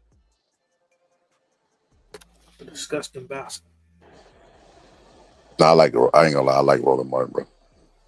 Oh. I like him because he's educated and articulated, but I will never despise of a person with those attributes, even if it's somebody I disagree or agree with. But he said Bud is capped for his boy Tank by destruction. What? Oh, okay. You said Bud capping for his boy. You got Tank by destruction against anybody from 135 to 160. Yeah, this definitely press. Jetterbeck would beat the shit out of Tank. Shit, I don't even know if Tank could beat Laura. Bro, he said 135 to 160. Are you crazy? Yeah, he tripping, bro. Like, bro, nobody looks at Mario Barrios as a world beater, bro. Like, Mario Barrios was a tough fight for Tank, bro. And that's only because of the size. So, like, 160 is crazy. Bro, what about 154? So, we just talked about 154 being the most competitive division in boxing. You think that Tank beats everybody at 54? Yeah, this is press, bro. This has got to be press, bro. That power different. Why he didn't knock out Roach then? The smaller guy moving up. Yeah, that got to be the homie press. Okay, you remember I told you, bro, earlier in the interview when the interviewer asked Bud about his beef with Mayweather, and I was like, bro, what the fuck? We didn't even know there was beef.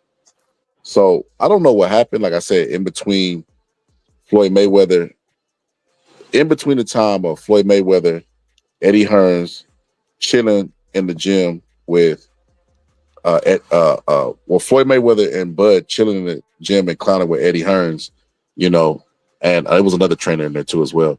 I don't know what went wrong with him because he was training him for the Canelo fight. He was bigging him up. Now he's seeming like Bill, he on this Bill Haney shit. Bill, congratulations for being undefeated fighter, Bill, in the gym. I'm undefeated under the lights. Bud, you need some help? You need some help? Help the other motherfucking night? You need some help the other motherfucking night? Oh, nigga, that what he act like. That he on that type of energy, bro. So this is my first time listening to this interview. So have you heard it before, Bo? No, it's my first time seeing it. So we're gonna be breaking this shit down in live reaction real time, bro. So let's get to it. there was some kind of crazy trash talk with Gervonta and Terrence Crawford recently. And one of the things that I've always kind of noticed is most of the time, one of the things that's kind of off limits is families. Like you usually don't, you know. I know where you're going with this. Yeah. And so I wanted to.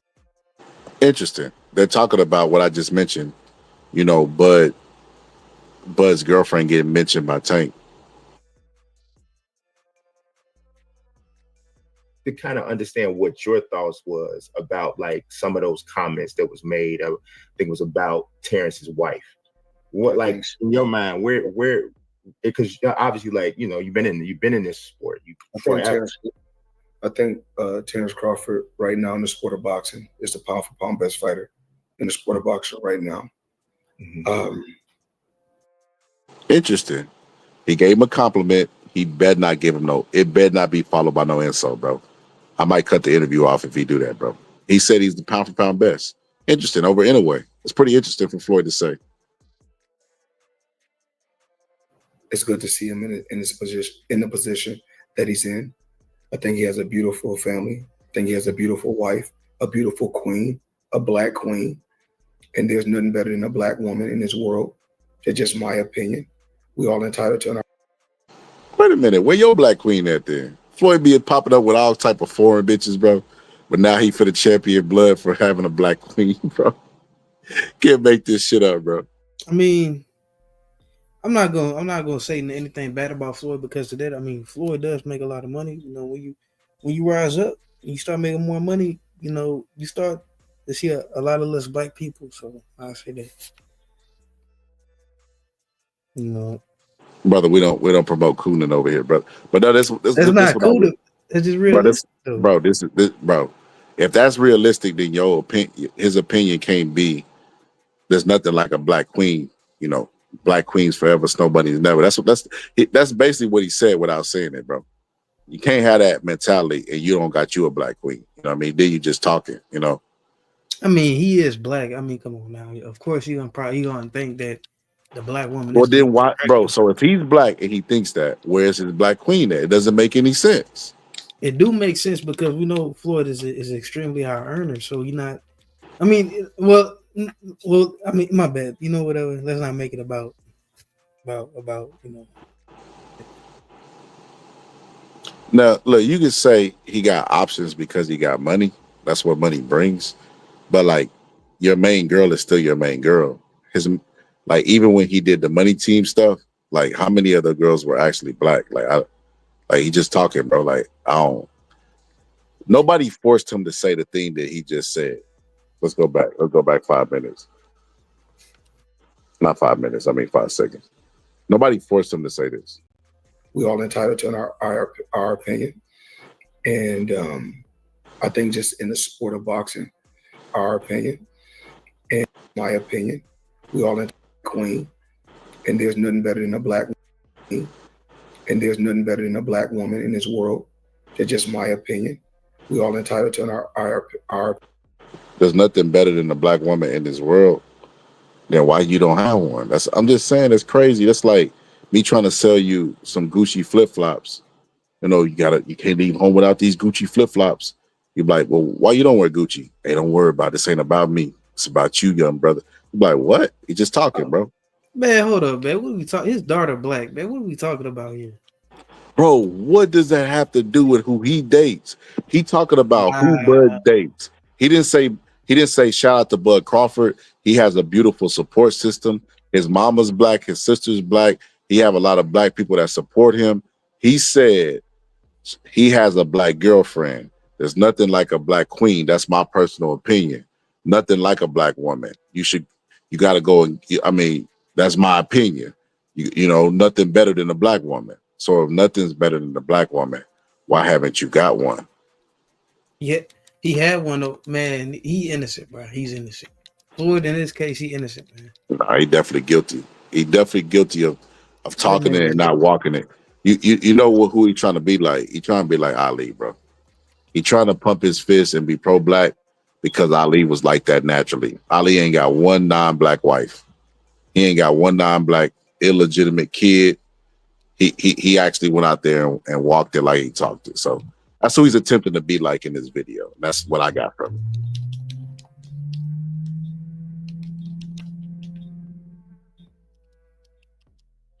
it. We all entitled to our opinion, and I think just in the sport of boxing right now, I think we need to start sticking more together. You know, pushing each other to be great instead of arguing on social media. They're just my bro. What the fuck? Floyd Mayweather. You need some help the other motherfucking night. You need some help the other motherfucking night. You need some help with your son. Floyd Mayweather, who showed up to talk to Bill Haney online to criticize him after Devin Haney received his first loss because he was receiving Floyd Mayweather comparisons, is now talking about black unity and black queens. Oh my God, you can't make this shit up, bro. Floyd Mayweather, who wore Gucci after everybody was boycotting it because of their racist ads, is now talking about black unity and not fighting on social media. Floyd Mayweather, who beefs with people, 50 Cent, everybody on the internet, is now saying we need to come together as a people. You can't make this shit up, but hey, let's keep on going. Like I said, this shit is new to me, bro. That's why I'm outraged like a motherfucker. I've never seen this video. And push each other in a positive way. And you know, I found myself in the past, you know, the younger Floyd Mayweather, you know, going back and forth on the internet with different people. But maybe he is in Turkey Alashi's basement. He just addressed what you just said. Bro, maybe he is in Turkey Alashi's basement. Because when he say like a younger me, he literally talking about a couple months ago. Like Devin Haney and Ryan wasn't that long ago. Bro, look at his screen freeze on him in deep thought, bro, like squinting his eyes. You can tell like this deep thought is really like taking a lot of concentration out of him, bro. That's fucking hilarious. But let's see what he said. Let me give Floyd the benefit of the doubt. Let me not be negative, bro. Maybe Floyd has turned over a new leaf, bro. Maybe let me give him the benefit of the doubt. All right, let's continue. I'm in a better place in my life right now. You know, I couldn't ask to be in a better place. So the old Floyd Mayweather, when I used to go back and forth with people on social media, I don't do that anymore because I'm truly, truly blessed, way beyond belief. You know, what's important to me right now is my real estate, my family, different things I'm involved with. Bro, that man just listed real estate and family. Like, ain't it supposed to be family, real estate? He ain't changed one damn bit, bro. Oh man, you ain't getting that man enough credit, man. Bro. And And Bo, if I ask you, if you won $1 million tomorrow and I ask you, what's the most important thing, bro? I would hope, especially a man with kids at this point. Fast forward in your life, you know, been through some trials and tribulations. You actually got kids. You're a pop. You're a grandpop right now, bro. That man said, you know, what's important to me is my real estate and my family. Your real estate plus your family, not your family plus your real estate. He ain't changed one damn bit, bro. He just talking, bro. He just I mean, his kids already adults, man. Me personally, right now, of course, what's real important to you gonna change over time. Like right now, money is more important right now than family. But again, I don't have any kids. Bro, I was about to say, what the fuck are you talking about? Money's more important than family? So you would join the Illuminati. You would sacrifice your family right now to join the Illuminati. No. I mean, bro. Okay. Bro. Okay, so family's more important than money then. But I'm just saying, like, I mean, whenever I have a wife, man, my career is gonna be more important than my wife, obviously. But it's kind of hard to put you in the mindset of a possibility of you having a wife. Like, you ain't got it yet. You don't know how you're gonna feel. You might love that wife to death, bro. Be what it kill, steal, rob for. You just never know. I ain't gonna be a sucker like that. I'm not gonna. Hey, don't never say what you'll never do, brother. Don't never. Hey, brother. Don't. Mike Tyson said he wasn't gonna lose to Jake Paul. That man got strong will, brother. He got custom auto will. I didn't say I'm not. I'm just saying I will. You hope. Say you hope. No, I will. So I'm just gonna speak it just gonna speak it out there, saying, you know, I'm not possible.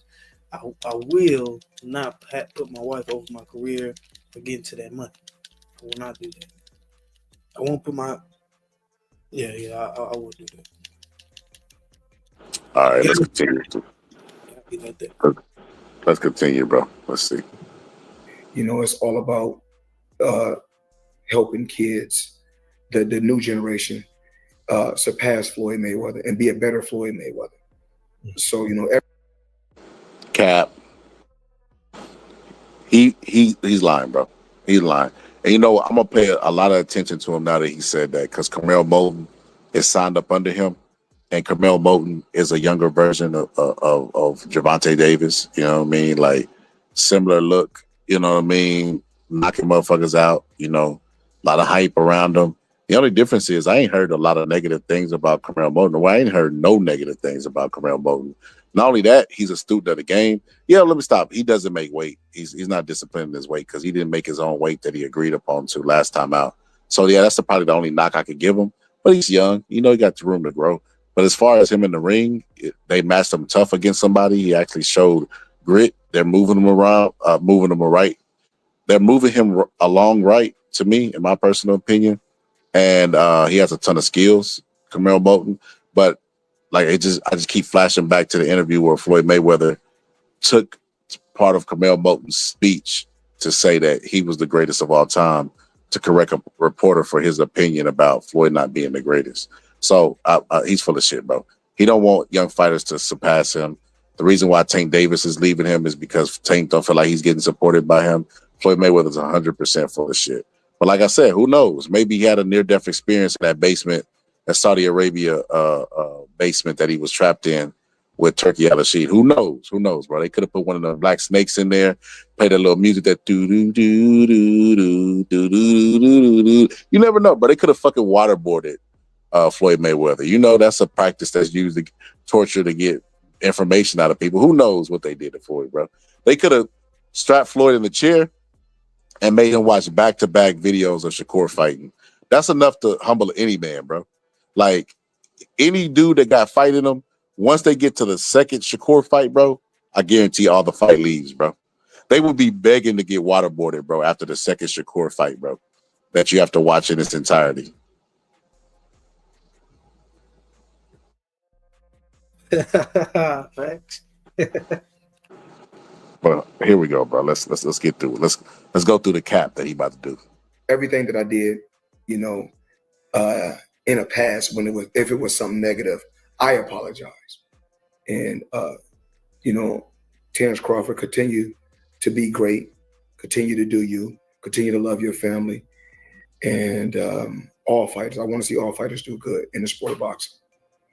Yeah, man. I'm be honest, Floyd. That's really dope. Like to hear you kind of grown man in that situation. I really, you know, that's actually kind of dope because you know, and also acknowledging that at a time in your life and your career when you were younger, you know, you talk different, and sometimes, you know, it went that way. You know, I think like when you, I mean, as you get older, yep, you have to look at things in a different way. Mm-hmm. You know, my son this year is 26 years old. So in 4 years, my son will be 30. Then my daughter will be 29 in the 4 years. So I have, you know, grandchildren. So the same thing I was doing 10 years ago, I can't be doing now. Even 5 years ago, I can't be doing now. Mm-hmm. It's all about growth, and I'm growing, and I'm growing every day. Yep. Yeah, man. You there, Bo? Yeah. Yeah. Okay, I just had to check to see if the audio was good. I made an alteration to it. Maybe his kids, maybe his grandson is softening his heart, bro. They say that it'll do that to people, bro. Like people that are like, you know, stone cold killers, they become softened by their grandkids. So who knows, bro? Maybe I ain't gonna lie. Like his kid being 30 years old in 4 years is crazy work, bro. Floyd kids are older than you, bro, by a lot. Yeah, that's great. Yeah. See, that's what I heard though. Like a lot of people say that they like how I see my grandparents is not how, you know, my parents see my grandparents. Like my grandparents obviously gonna they're gonna be a lot more softer. They're gonna be a lot more spoiled when it comes to the grandkids, you know. And the grandkids gonna see the best version of them all the time. Well, that's what a good grandparent does. That's what I believe. So I feel like Floyd, knowing he got grandkids, he trying to be the best version of himself for his grandkids. He said, I'm from the hood and I can't support what we call black culture because it's nothing positive to the masses of us support. He said, but these N-words love these ways. Nah, bro. There's some of us who go to school and progress, you know, because we do have a culture. It's called HBCUs. HBCUs have been here, you know, since Booker T. Washington, brother. You know, and the funding from them is older than institutions like hospitals and all these businesses and that we cherish in the black community. So, you know, HBCUs are a part of our history, you know, and responsible for all the people who were responsible for black progress in America. 70 to 80% of them, 70 to 90% of them went to HBCUs. So let that sink in. So that is where our culture lies. And it's not always negative. It's just that hip hop came along and that's what everybody associates our culture with. But no, HBCUs are older, more of a pillar in our community, help more of us into the middle class, and is actually our real culture, but nobody sees it as that, which is insane to me. You know, they associate college with whiteness and smartness, which is insane to me as well. Doesn't make any sense, but like I said, we talking about Floyd right now. We'll get on that on another day. That's really, I appreciate that for sure. I hope other people do. My last question for you is this. There's a boxing video game just came out, Undisputed. It came out in October. What would it take to get you added to that game? Or is there another game out there that you are potentially already going to be added to? Like, what would it take? Because you already know that if you get added to the game, you're going to be the highest DLC. It's possible. It's possible. I just need everybody to sit back, buckle your seatbelt, because I may be on the next game. Okay. So, okay. You know, everything takes time. Yes, sir. We communicate, and everything takes time. All right. All right. Well, man, I appreciate your time, man. Absolutely. And so again, and I'm going to make sure that I have the link to One of One. The links. I want you to have the link to One of One. Mm-hmm. Mayweather Fitness. Yeah. My TMT Visa card. Yes, sir. What else? VitaProperties.com. Yeah. We already talked about Mayweather Fitness. You know, people. You know, I got a team talking to me in different places. Hey, I understand, man. It's a business. I make sure that I touch everything. So conduct your business, brother. And if you're an adult, yeah, you come to Vegas, come see me at my Gentlemen's Club. And if you like to skate, when you come to Vegas, come check us out at Skate Rock City. All right. I appreciate it, Floyd. Thank you so much for your time, and hopefully we get an opportunity to chop it up again. Unanimous decision. Yes, yes, sir. Yes, sir. Yes, sir. I appreciate you. So that's how you know that was my first time. My first time watching that, but cleaning up the image for his business. Yeah. Oh, bro, hey, I'll tell you, brother, you're getting better at this. That was going to be my observation. That he's only saying that, you know, black people stick together because he understands the black dollar, you know, and how it circulates the world. So he just, that's funny that you picked that up too. Yeah, that's the only reason he's trying to clean his image up, bro. He wants to sell to black people, you know. That's crazy though. Yeah. Yeah, that's really what it is. Oh. Hey man, one thing we gotta respect Floyd, man, you know how to get to that bread. I ain't gonna lie, man. If I was to go to a gentleman's club, I probably would check out that. You what? I would assume it's a good gentleman's club. He said he running a gentleman's club. He said, bro, why would you assume that? Vegas not known for having bad women. That's what I'm saying. So, you know, why would I not just go to it? I'm assuming it. No, I said his Gentleman's Club. I would assume it would be good. You know, like I would assume because I would assume he not dropping no low quality. You know, he not giving a low quality experience. I would hope. So, bro, I don't know. I like that's how you know it was my first time watching it because I looked at the title and it said Floyd addresses Terrence Crawford beef, but it was Terrence Crawford versus Bud's beef that he was addressing, not his own. Now, the interviewer that asked Bud the question was insinuating that him and Mayweather had beef, and I'm just like, we would never know because even when Bill Haney was beefing with Floyd Mayweather, he was like, you know, Bill, what's the problem? Like you said, public image. He was worried about looking like there was no real issue while creating one behind the scenes. You know, some people would do crazy shit like that, bro. Create a problem and then act like there's no problem and that you're the person that's tripping, like gaslight you. Yeah. People will do that. So I'm aware of them type of tricks, bro. So yeah, man. I don't know, bro. I think I'm gonna keep this one short, brother. I think I'm gonna keep this one short so people can have some playback value. And I think we might have to pop back up on them when you say you was off, bro, Friday. Yeah. And hit it with that greatest of all time list, brother. Yeah. Yeah. I'll be here for that. Because your name is Big Bo Douglas.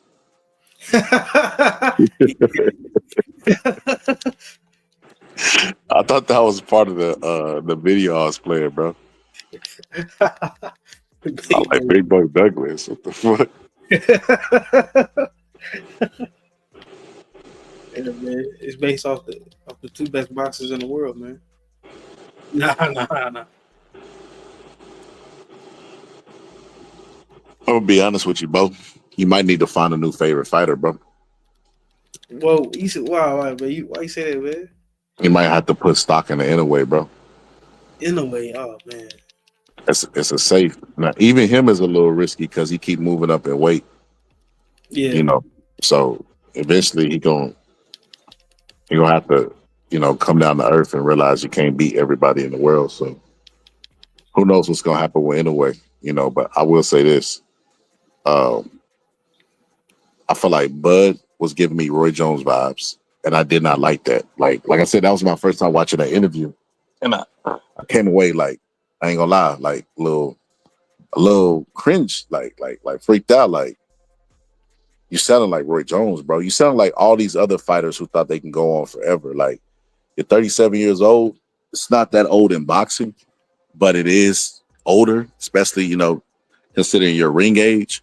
Like that Errol Spence fight wasn't a war, but Bud has been in some fucking wars.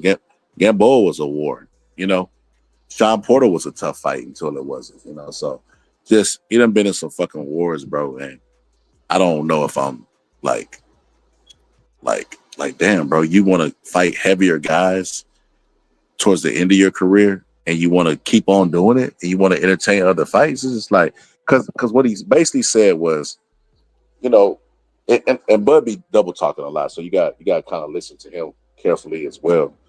He said, basically, these are possible fights. Now, the reason why I call cap on them being possible fights, because he later went on to say, well, they're not possible fights because I want to fight Canelo and get it over with. Gotta listen to him. Because he said these are possible fights in the future. I'm not going to turn it down. But at the same time, why would I fight these fights when I could fight one fight and be undisputed at 68? Because he said, I'm supposed to beat everybody at 54. I'm like, bro, who the fuck is talking to Bud, bro, and lying to him? He's not supposed to beat the guys at 54. Who told him that? No, he would be the favorite though against everybody though. Bro, that's not true. If he fought the dude that knocked out Tim Tszyu, you think he'd be a favorite? Yeah. Absolutely fucking not, bro. Bro, I think so, bro. Bro, absolutely not, bro. Because that guy, The only people that guy was supposed to get stretched by Tim Tszyu like that. exactly, but he didn't. Like if Bud fought Tim Tszyu tomorrow, you know, people would say Bud's gonna win, but that wouldn't be a confident pick, like a for sure thing. I guess you got So him fighting the guy that knocked him out, bro. Like, I don't know about that. Like, bro, Bud's tripping, bro. That's not a for sure win, bro. Like, I don't know what the fuck he's talking about. Like, he's tripping, bro.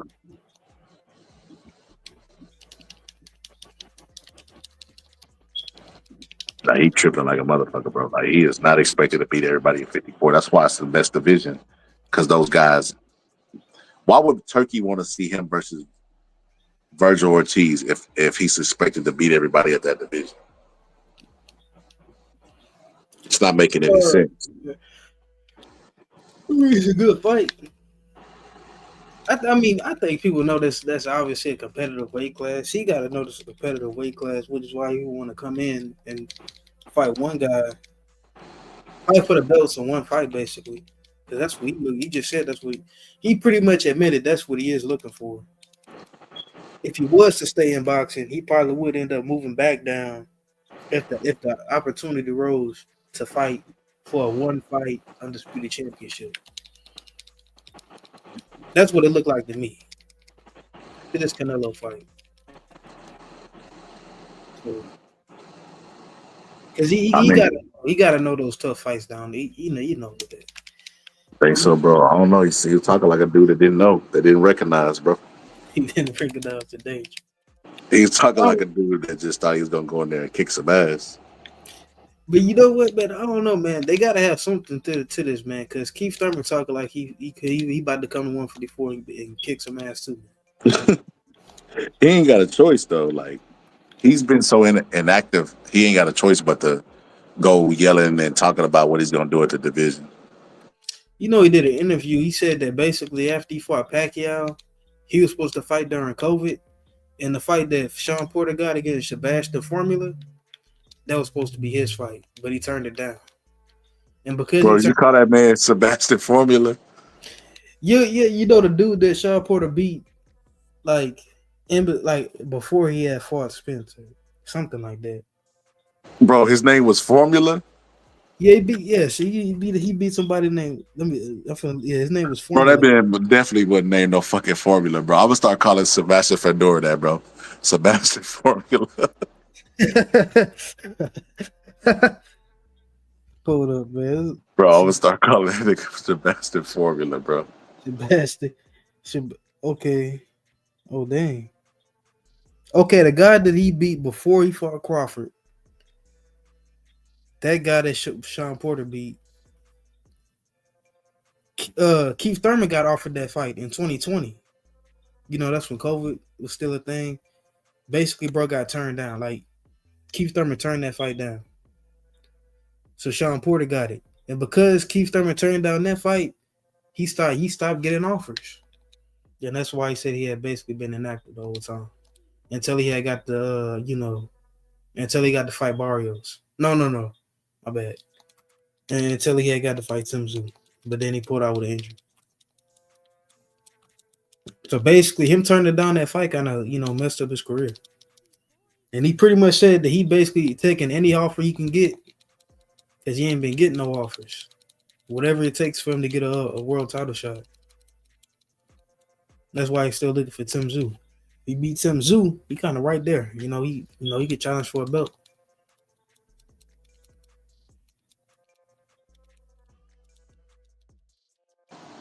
Keith Thurman got a better chance of getting Bob Arum pregnant than getting a title shot. Dang, you think it's over for him? You ever think he'll even get the opportunity? If the people whose job it is to manage him have given up on getting him big fights, then who's gonna offer him a title? Like, what titleist is gonna offer him a fight? Like, if he does get one, it's gonna be a dangerous fight. It's gonna be that dude that knocked out Tim Tszyu. It's not gonna be. Errol Spence said he's not gonna fight him, which that would be a good fight. I'm not gonna lie. At 54, Errol Spence and him, the fight that we never got to see, started exciting style matchup. Errol Spence coming off the loss. We don't know what he got left. Fighting Keith Thurman, who's injury prone. That would be a good ass fight. I don't know why Errol Spence is trying to stand on business. It's like, bro, you fired your trainer, your long-term trainer, because you didn't want to pay him what he thought he deserved or what you thought he didn't deserve. Like, you can stop this standing on business shit. Go ahead and fight Keith Thurman, or Tim Zoo. That's a good fight. Like, but yeah, that would be a good ass fight though. Errol Spence versus fucking Keith Thurman, bro. That would be a good ass fight. It would be a good ass fight stylistic wise. Like they both come to make the fight happen. I think Errol Spence pressure will be a little bit interesting to see if he still has the ability to press, because he was still pressing Bud even though he got knocked out, So who knows? Has he still got the mental fortitude to do that? But if he does and he presses Keith Thurman, that will be an exciting fight, bro. Keith Thurman's weakness is pressure, bro. Anybody who presses Keith Thurman, he'll fold, bro. Keith Thurman even does his thing. He did it in his prime. He would go into the corners and he would dip his head down to the ground. He couldn't even see anything. He would be trying to get rid of the pressure. Go back and look at the Sean Porter fight. He did it the entire fight, bro. Just kept dipping his head, bro. Putting his head in his fucking lap, bro. And just wishing it goes away. So it would be interesting. I ain't seen him do it at 54. I know his legs ain't the same, so he's forced to fight more. I don't know if it was just confident because he was in there with a bum. I'd have to see him against a B-class fighter and see if he still dips his head. If he dips his head, it'll be an interesting matchup because he ain't going to have nowhere to run. His legs are gone. You'll have to sit there and fight Spence. There's no dip putting your head in your lap and just praying it to be over. Like, you remember like a hurricane drill that we do in school? You put your head in your lap. Keith Thurman was known for doing that, bro. So, just be interesting. Be interesting to see if Keith Thurman has moved on past that. He's in a different mental state. If he's more confident in his power because he's hitting harder. Just a bunch of questions I got for them that would be a good stylistic matchup for each other. I feel like. I think people still want to see that fight. Well, why to say most definitely. Yeah, bro. Who the fuck would, bro? Only a weirdo wouldn't want to watch that fight. I agree. Yeah. Like the same people that said that it's over for Keith Thurman, they don't want to see him back in the ring, are the same people that was reacting to his knockout. But you saw the yeah, obviously you saw the fight. How'd you think he looked? Because he kind of destroyed that guy, bro. I'm trying to think. I think I missed it, bro. Yeah, I missed somebody fight. Who was it? No, it might have been No, I did miss Keith Thurman. I think Amir wrote me and told me that it was on. I wrote in the chat on the live, like, hey, are y'all watching the Keith Thurman fight? And I was like, nah, I can't remember, bro. Can't remember. It's some days ago. But I think I did miss that fight. But I did watch the highlights, and it showed me what I wanted, like enough of what I wanted to see. I thought Keith Thurman's a hard person to bet on because he's so injury prone. Like, he's like Anthony Davis, bro. Like, this motherfucker could probably be the first fighter to get injured in like the ring walk, So he's hard to put for sure money on. So I thought that dude that he fought could beat him, but not because he was more skilled, because Keith Thurman's injury prone. I'm like, what happens if he hurts his elbow? I've seen Keith Thurman get hurt during fights. That's how fucking injury prone he is. He gets hurt before, during, and after fights. He's that injury prone.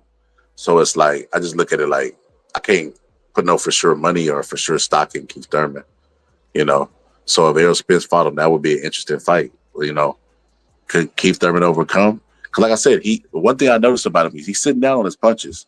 He draws a line in the sand and he charges you. He charges you money for crossing that goddamn line. No doubt about that. Ain't no mistake about it. And he still could punch. He puts his punches to bed more together now than whenever he had his legs, because he didn't have to. He could pop shots. You could throw one big shot at Sean Porter, two big punches. In the fight with Sean Porter, he kept throwing an uppercut, right hook, I believe. It's been a while since I watched it, but he kept throwing that combination.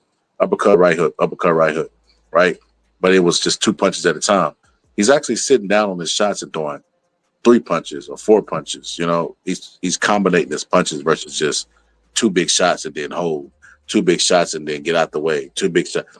So because his legs are gone, like I said, he had the luxury of using his legs to get out the way of the punches and the range of the punches. Then now the legs are gone. So Keith Thurman got to throw them punches in, slide out instead of just rotate, pivot out, and use his legs.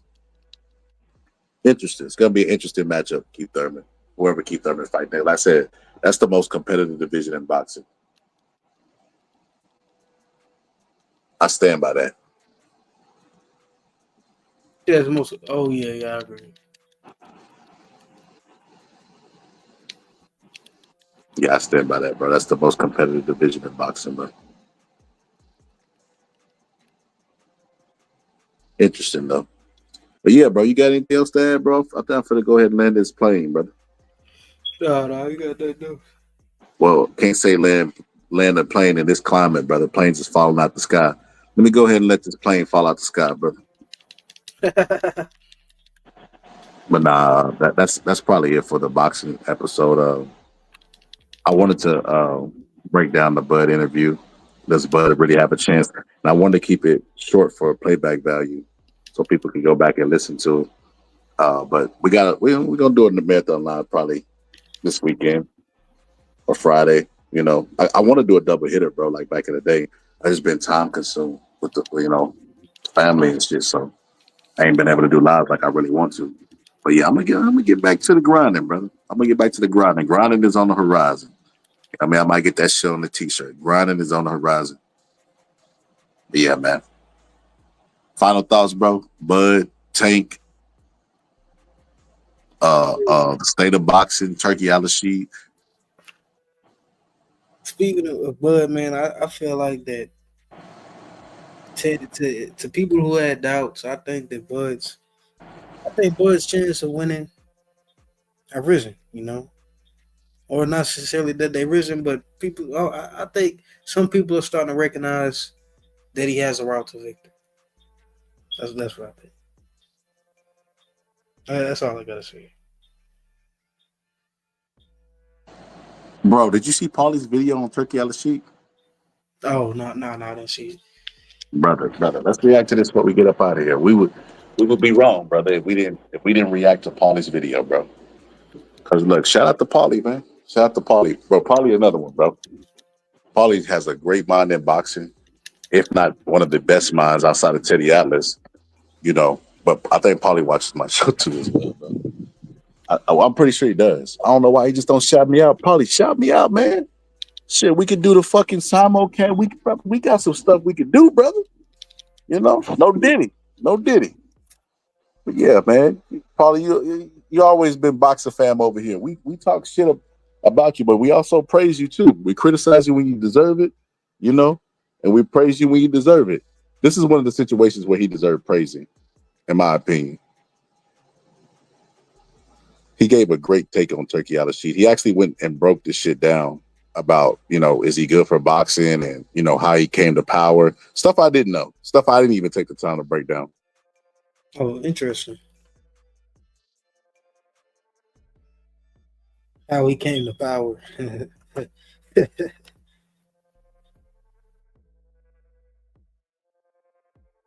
Paulie better be careful in these streets talk about Turkey like that, bro.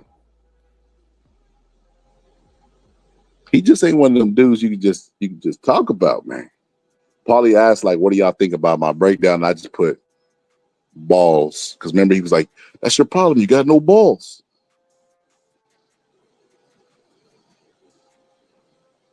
It's a classic quote right there, Michael. Sort of dominating in the last couple of weeks has been the TKO stuff. Is it just me, or does Paulie looking younger every time he gets up? He looks younger to me than he did when he actually boxed. Are you showing the video? Oh, yeah. Oh, and I don't see it. I just see. Oh shit! Hold on. I gotta take the video off. Hold on. There we go.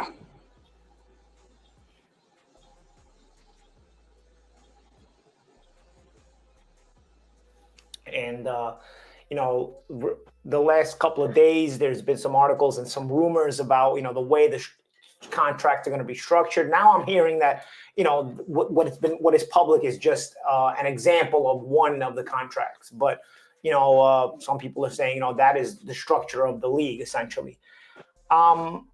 I'm inclined to say this, and obviously just my thoughts. If it's a league kind of style, which Dana says it's not, but then the way he describes everything, he says it's basically a league. You're gonna have your own rankings and all this other stuff, and you're gonna have tier pay.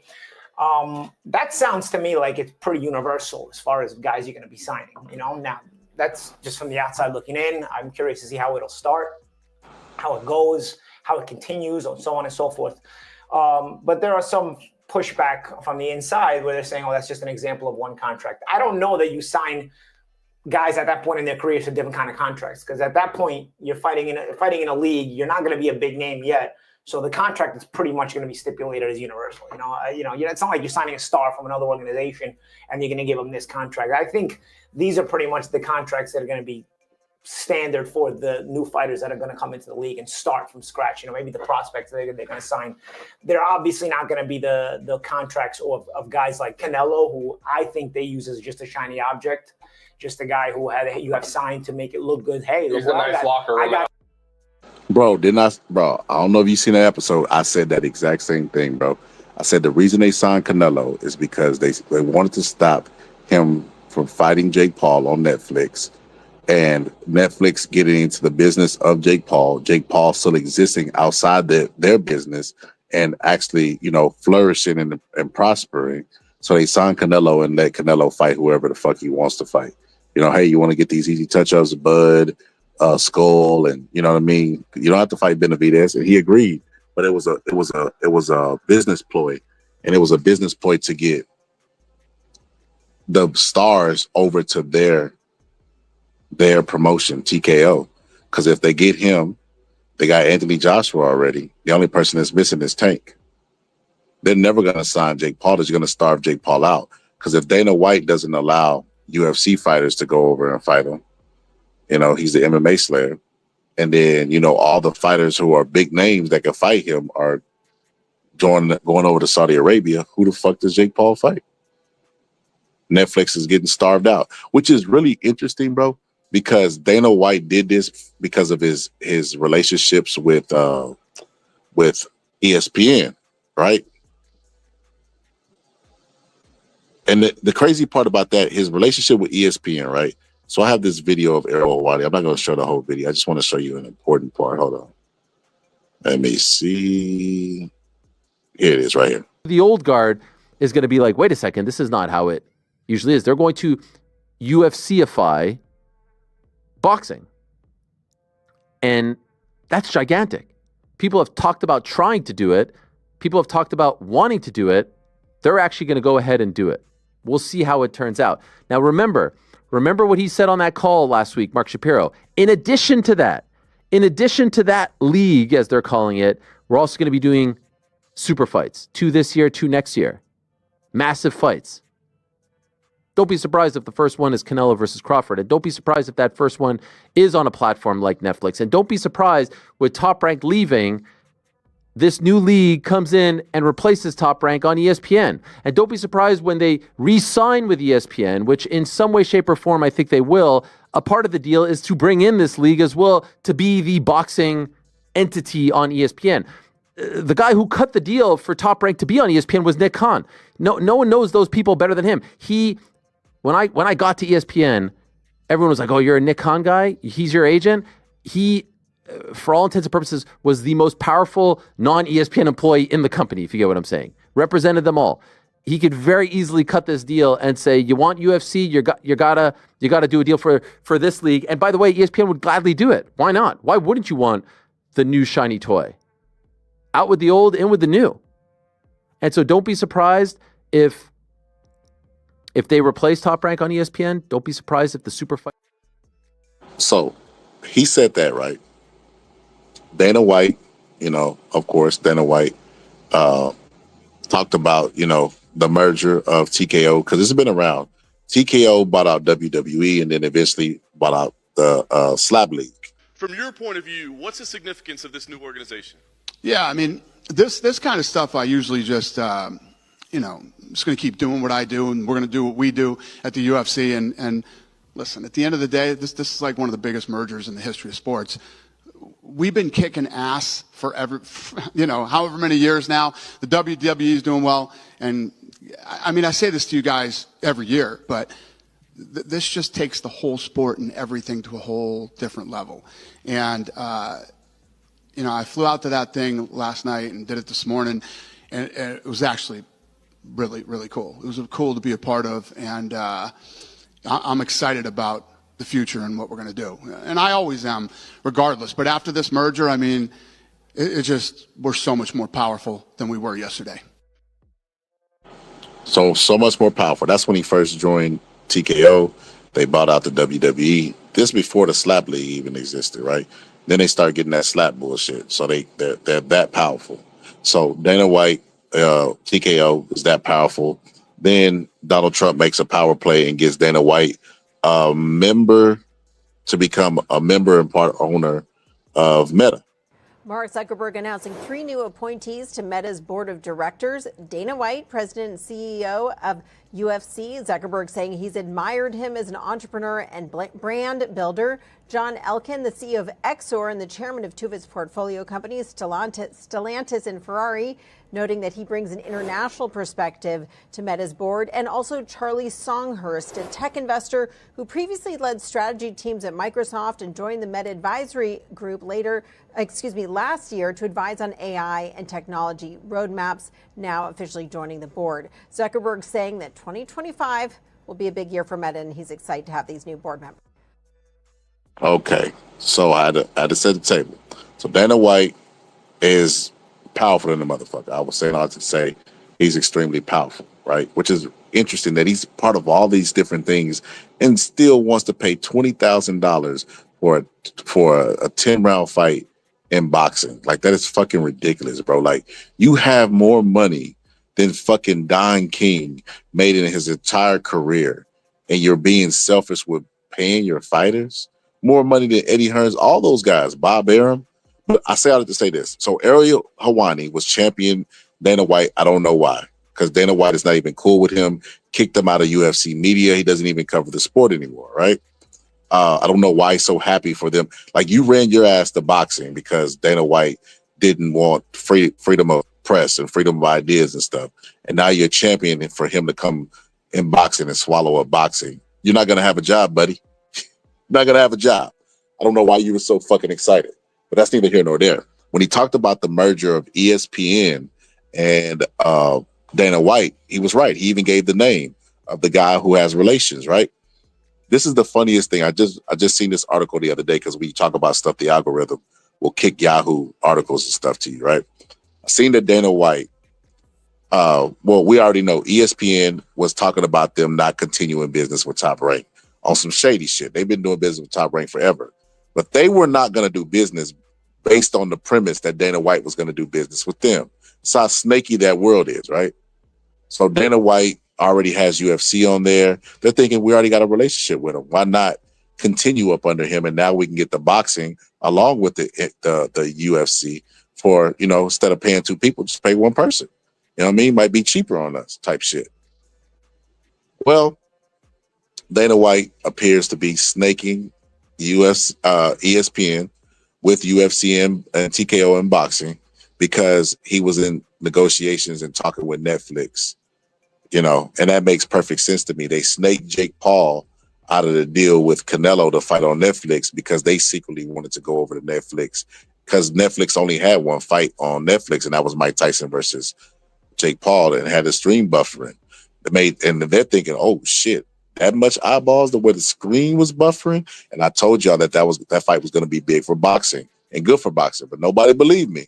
And I told you exactly why, because it's going to bring new eyes, Netflix, networks, you know, hey, boxing is this lucrative. I said it's going to give the false pretense that it's that lucrative, and boxing can maintain another Netflix or app or whatever, Tubi, whatever the fuck. It's going to start to go more streaming apps because of that that thing. So Dana White tries to go over Netflix and steal the deal, right? It's the funniest thing about how shit work.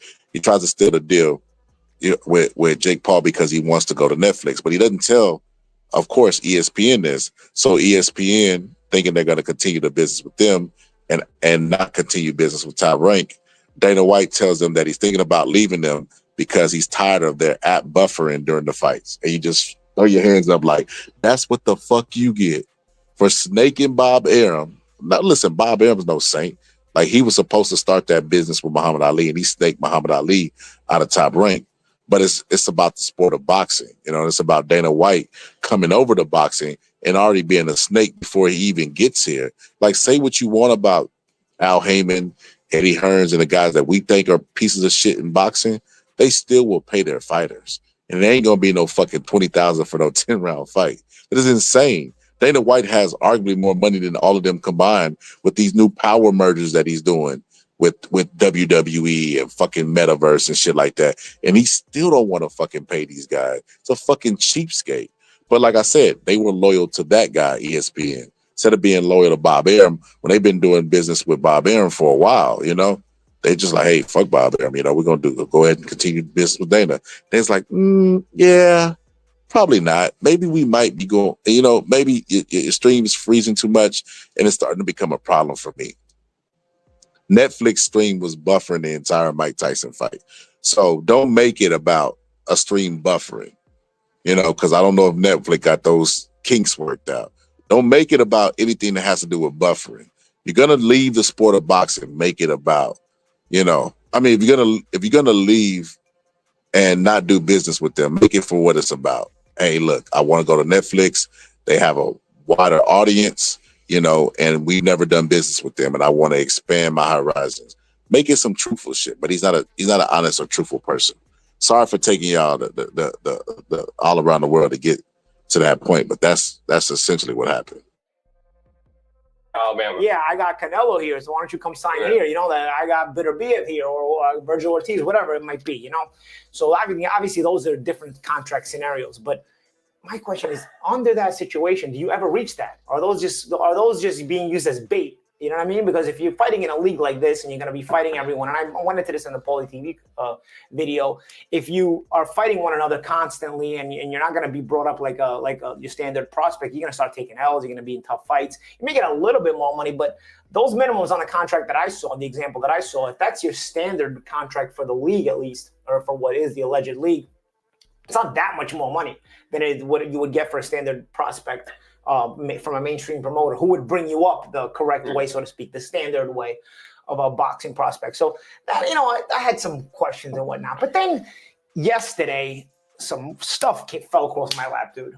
Yesterday, some stuff fell across my lap, and that was some stuff. So I was sent some stuff over from a boxing insider, and it was an article in The Guardian from November the 29th, 2022. I think I have a link for it here on my phone. And it was in The Guardian. And the article... You there, Bo? Yeah, I'm still here. Can't see you on the screen. I don't know what the fuck I done did, bro. I don't know what I did, bro, but all right. So I want you to pay attention to this part right here, bro. It's pretty interesting stuff he finna reveal. I mean, the people that listen, y'all could do your own Google search or whatever the case may be. But me being the biased person I am, I don't like turkey out of sheet. I took it at face value. But let's listen to what he had to say. Is by Anuj Chopra, and it's in The Guardian, November 29th, 2022. And it brought some stuff to my attention that I really wouldn't say, I guess it's a little bit disturbing, right? It's a little bit strange, right? But it's also sort of, and listen, I'll put it like this, Jimmy. Boxing always has your cast of veritable cast of characters, you know, maybe a little bit of a suspicious behavior in their past. So, and boxing kind of brings that all the time. Don King had murders on his resume, you know what I mean? Like, and he was a big time player in boxing. He's got some dice players on his too. You know, so yeah, exactly. So, you know, boxing does tend to give you a veritable cast of characters. You know, the old days, you had the Mafia with Frankie Carbo and so on and so forth.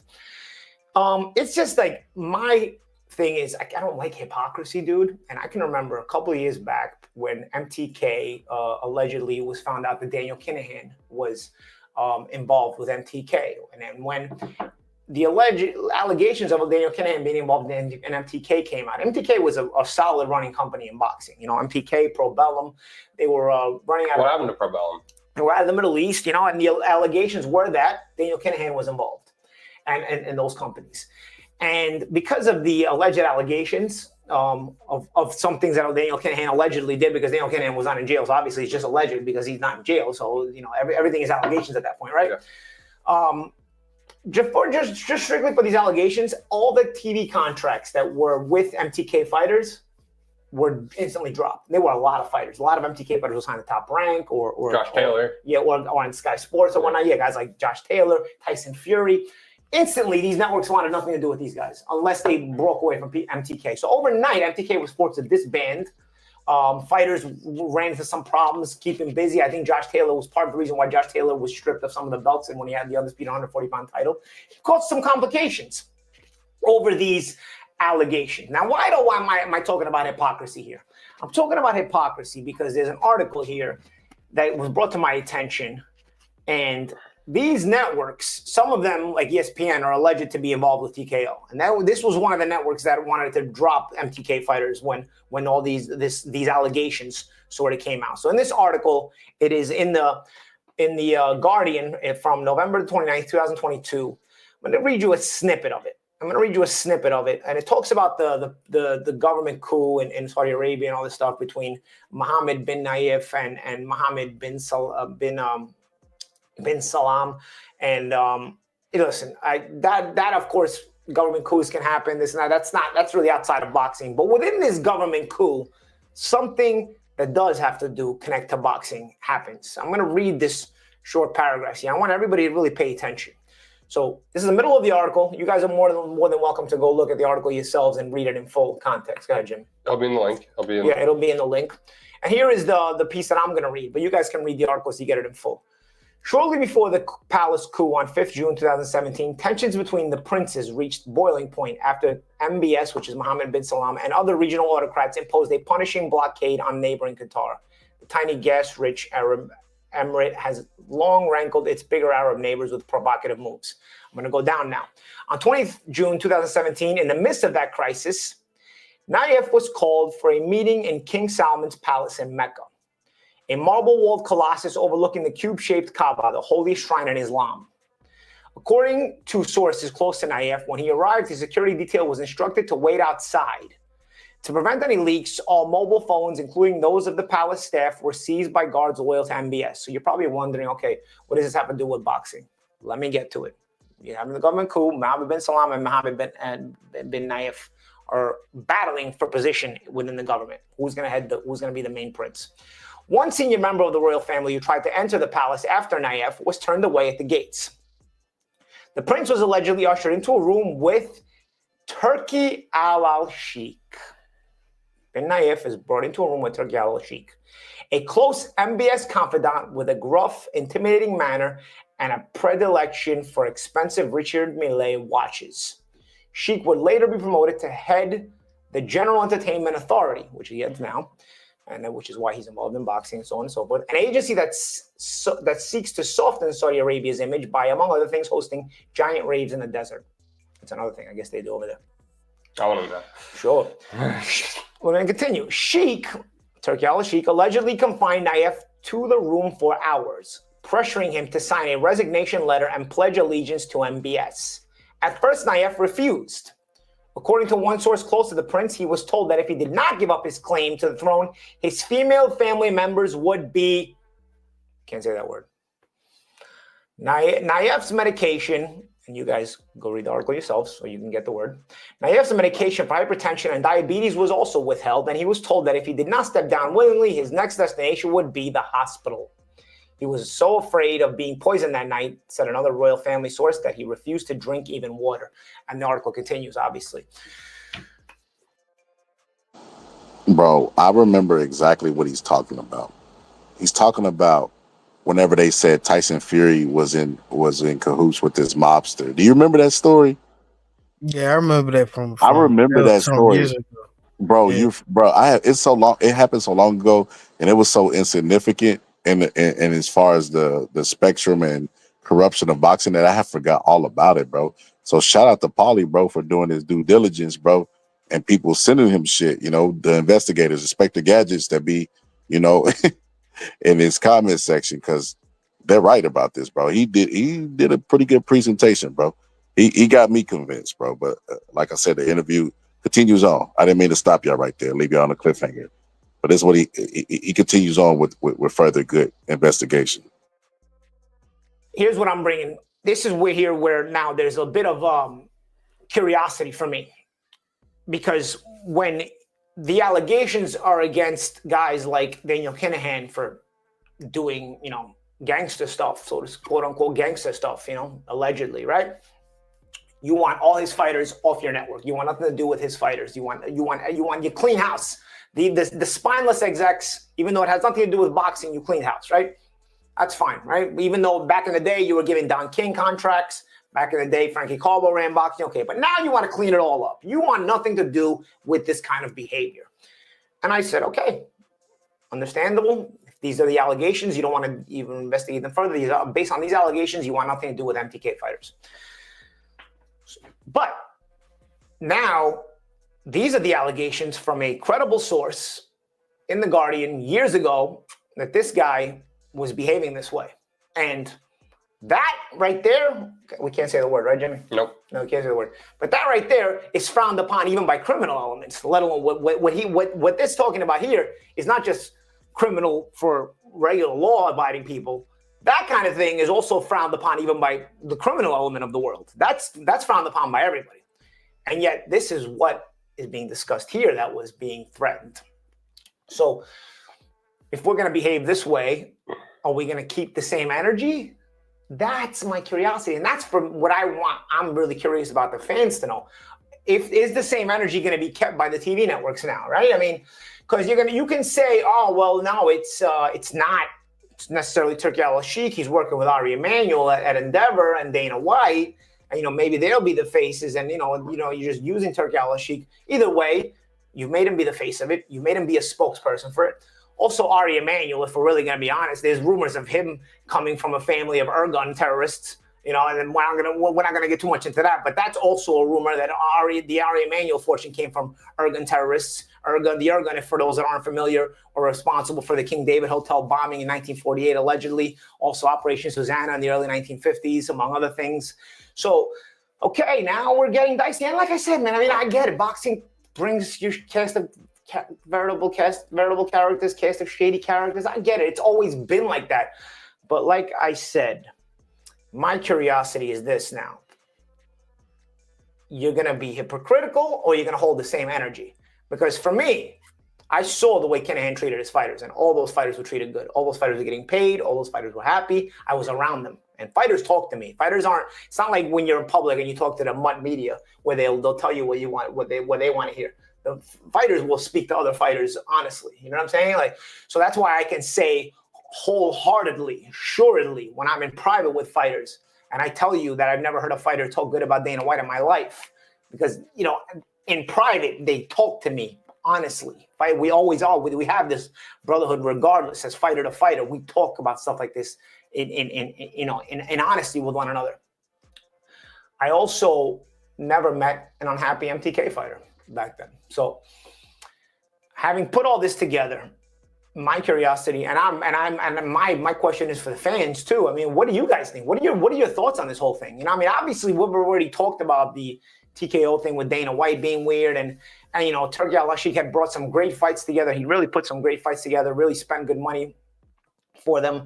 And now all of a sudden, with the way he's moving, it seemed like he was the Trojan horse that used, you know, Eddie Hearn and Frank Warren to kind of bring him into the sport, and then sort of, you know, come crashing into it, and then sort of try to change the landscape in, you know, seemingly shady ways that could be taken. At least it could be taken that way by some people. And of course, now you come back and see these allegations from reputable sources, and my questions are, guys, what should the TV networks do? Should TV networks be working with a guy like this based on the fact that In the past, they showed the recent past, because the Kinahan situation was not that long ago. I mean, you what's good for the goose is good for the gander. Again, I mean, if you're gonna hold that energy, if you're gonna use that energy all the time, or don't use it only sometimes, because then you're gonna show hypocrisy. What does everybody think, Jimmy?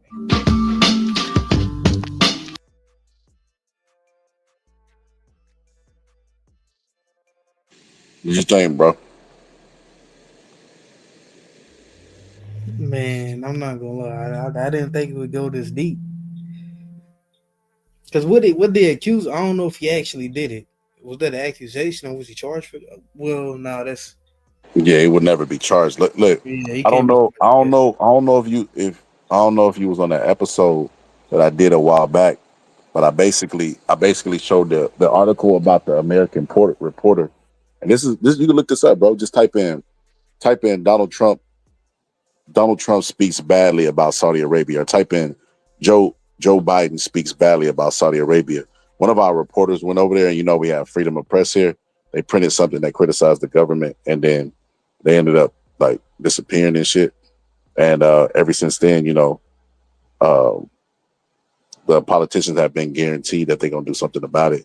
But when they went to go meet with the prince, I think he just paid them, bro. I think he just bribed them, paid them off, because they never mentioned anything. Even Joe Biden, Donald Trump, even, they just let it sweep that shit up under the rug like it never happened, even though that they knew that there was a lot of proof and evidence that they did something to them. So that government, bro, I seen Nate Jones talk about how they provide for their people, and they pay them monthly and like all these old jolly things, bro. But I've heard both sides. Seems like you could only be a good citizen. You can only be a good citizen there when you're not criticizing the regime. But if they make an American reporter go missing, I'd imagine that they're not lenient, and I believe every bit of what Paulie's saying. Especially if it was written in the article. Like he said, it was a credible source as well. What's up, Big Dog Willie? What's up, Cuzzo? And then I put what's up, Cuzzo? And then Brimstone said he's a crook. I don't like him. He said Turkey. He said, and no, Bud can't beat him. I guess you're talking about Canelo. And he said, I'm blowing in Piero's ear right now. LeBron said, he said, Bud can't beat Canelo. Every fighter have a chance.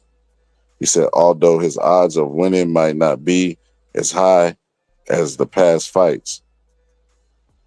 Excuse me, Bud can beat Canelo. My bad. He's saying Bud can beat Canelo. He said every fighter has a chance. Even though the odds might not be in his favor and might not be as high, every fighter has a chance. Stand back and stand by. Said salute. Said Mr. Hypocrisy calling out hypocrisy. Amazing. Hey, stand back and stand by. It's like, can the person with no shoes tell you how to tie yours? If your shoes untied, just because Paulie may fall in the realm, and Paulie's only a hypocrite when it comes to race and boxing. That's his weakness. If Paulie, look, every fighter got a weakness, right, inside the ring. Paulie's weakness outside the ring is race. That's the one subject where you can never count on Paulie to call it down the middle. But if you put some X's and O's in front of Paulie, or you get Paulie to break down some film, Paulie's second to none. Like Teddy Ellis is probably the only person in the media right now, currently as we speak, who could break down boxing better than Paulie. So, I mean, he could. I mean, like he's 100% right on this. I don't know what the. I get you saying like, damn, Paulie might be a hypocrite himself. I get you saying that aspect, but from as far as the opposite side of this, who else gonna call it out? I mean, everybody else is running over to Turkey Al-Rashid to twerk for the money. Paulie is calling them out, which I have to be honest. I have a good friend who said that, when Turkey Al-Rashid first came to America, like Prince Hakeem, that, when everybody was trying to get that money, they sent orders at Pro Box not to talk bad about Turkey at all. they said don't talk bad about Turkey, and they were all doing that just in case, you know, he might have wanted to come to pro boxing and buy it out, you know. But I guess, you know, after a couple offers of offering that booty up, you know, from pro box, and he didn't bite on it. Turkey out of sheet didn't bite on it. And I guess they like, hey, it's fair game. Fuck it, Paulie. They let Paulie be unleashed.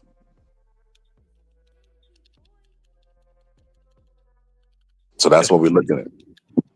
I'm not gonna lie, man. It kind of sound like Turkey's coup is like anti-Saudi Arabia, bro. He's talking about power coups and how bro was throwing raids in the desert. But like technically, bro, like the entertainment that Turkey's putting on, having like those rappers and having all that stuff in concert, wouldn't that be? That's kind of anti-Saudi Arabia, like culturally, right? Because they're very like religious. Look at brother Bo. Welcome back to boxing, brother. Yes, you are 100% fucking correct, bro. They are even allowing, bro, drinking at events now, bro. Which is like what? Damn, like, bro, they don't realize that the same way that we look at Americans for being corrupt, for like, you know, compromising their principles, converting to being a Muslim just to get Turkey's paydays, we're looking at them the same way, because you have all the money in the world, but yet you're capitulating to outside and foreigners that don't agree with your culture. Like, why would you ever allow drinking there if you have not allowed it all this time? It's bad enough that you used to outlaw tourism, but now you've opened up on the idea of tourism. You know, that's natural. You know, they ain't nothing to point out there, the hypocrisy, right? But the mere fact that you're like, okay, y'all can come over, y'all could drink, y'all could smoke, y'all could do all these things just because y'all want tourism really bad. It's not a good look as well for Turkey. But yeah, I agree, brother. That's a good take. And that's how you destroy culture right there. Money, bro. Every culture for sale, bro. Yeah, that's even the culture with all the fucking money is still for sale. That's the weirdest thing in the world.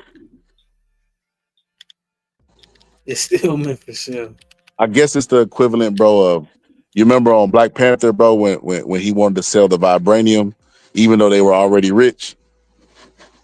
Yeah, I remember that. Yeah. I guess it's the equivalent of that. Stand Back and Stand By said, I agree. He said since he was canceled, he's been on one. And then he said he got his own money. And when I tell you the boy got his own money, and then he said Paulie was stating all facts about Saudi Arabia, but I don't trust his intentions. I don't care what his intentions is.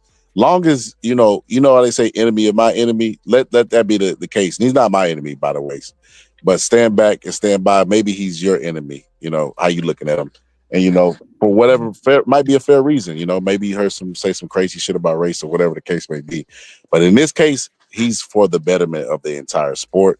And he's making valid and legitimate points, because he even tried to sign a petition to not let Dana White get into boxing. I'm like, bro, you know, I don't know if people don't know, petitions still get shit done. Like, you know, I doubt it'll do anything in this case, but, you know, petitions, I mean, it's a start, you know, showing Dana that we don't fucking want him over here, especially gonna come over here doing stupid shit like giving fucking $20,000 for 10-round fights. You know what's interesting about that? I joked with All Positive. I was like, hey, All Positive. You know what's crazy? He's telling that he's releasing $20,000 to the media, but he's probably means like for them to split. So it's really going to be like $10,000 a piece to pay their sparring partners and everybody else, and then and Uncle Sam, and then they take what's left over.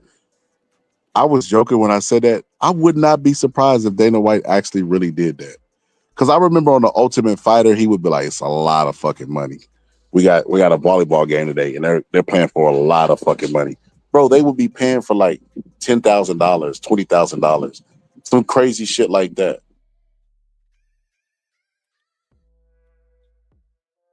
That's crazy, man. We gotta get this man out of here. Stand Back and Stand By said, he said, I mean, Pro Box was bought out by Saudi, but I get what you mean. They weren't bought out by Saudi Arabia. Did I miss something? I didn't. I mean, I never heard that. Nah, there's no way they would be free on YouTube and not. They would be in the promotion of Saudi Arabia if that was the case. There's no way. Like they promote pro box, they don't promote anything else. Like nah, if he bought them, we would see nah, he didn't buy them. I don't think so. Well, I don't think so. If he did, that's breaking news to me. Sad. I don't think he's for the betterment of the sport, but that's just me. He says Sean a clown too. I ain't gonna lie to you, bro. I don't know much about Sean. But the little bit I do judge him by is his work ethic. He got a good work ethic, brother. Like you gotta have a good work ethic. Let's be honest. Sean doesn't look like a boxing fan. If you looked at him, you probably would think he was like a fucking basketball analysis or you know what I mean? Like he gives out them type of vibes. He be doing lives where he let people on, drop the StreamYard link. Like he's approachable dude. You know what I mean? And he could be snobby and he's not. So judging him based off of that and then based off his work ethic, I don't see why. Like I don't what business deal have you seen Sean did that, you know, that was bad or something, or like somebody that you know that's personally could say, hey man, Sean's a piece of shit. I don't know that you could pull one of those person out the woodworks. You know, you could do that a bunch with Dana. You did it a bunch with a lot of people. So in this case, I can't look at Paulie as the monster when he's surrounded by real monsters or Sean. He said, that's what I read, but I might be mistaken. Yeah, but I'm pretty sure that they don't have no parts of Saudi Arabia. Not to say they wouldn't sell out tomorrow if they could, you know, but no, they don't have anything to do with it.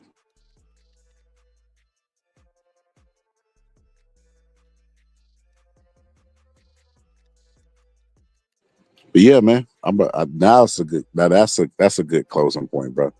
Now, do you got any final thoughts, bro? What's your final thoughts after watching that? After hearing what Paulie has to say, you know, do you think that the same way that Turkey's being bamboozled by tourism, that we're being bamboozled by money, you know, which is kind of karma for him. Like I hope they listen. They say don't wish bad on anybody, but I don't give a fuck who they is because I don't know them. But this is kind of karma, bro. I hope they do lose their culture, bro, for selling out for tourism and money. Hope that culture gets swallowed up by fucking the almighty dollar, the same thing that they're promoting right now. You know, it's funny because the most religious places like this, bro, like read the same Bible that say that, you know, don't have no idols outside of me. You know, don't worship money and stuff like that. It'd be the same fucking people, bro. What was you saying? Well, to me, it sounds like he on the opposite. It sounds like there's people that's pro culture and he's a part of the people that's anti culture, and his side is winning. That's what it sounds like. That's what it sounded like to me when they held that guy up for hostage and got him to sign the deals that he did, and they got Turkey the position that he got based off what Paulie was saying. And boxing is just you know part of it. It's part of what they doing, and it sound like they winning. You know, You know what's crazy? I'm glad Paulie finally answered that because I used to always wonder, like, what was their interest in boxing? You know, like, why come over? Nobody gets into sports to lose money. This motherfucker would be sharing boxing on his YouTube, giving away money at the fights. You know what I mean? Having a concert. Dude. It was just a bunch of stuff.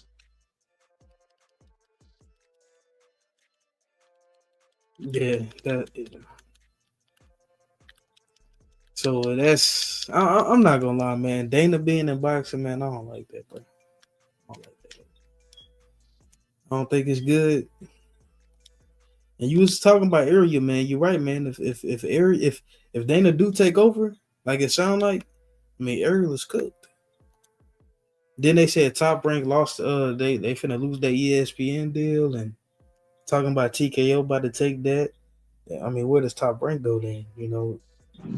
So Eddie. I mean, if Dana White does his bad practices, bro, fucking Top Rank might come out smelling like roses. So no, what yeah, he did, if he goes with Netflix instead of going with ESPN, they'll have no choice but to go back to the table with Top Rank because they won't have no combat sports at all.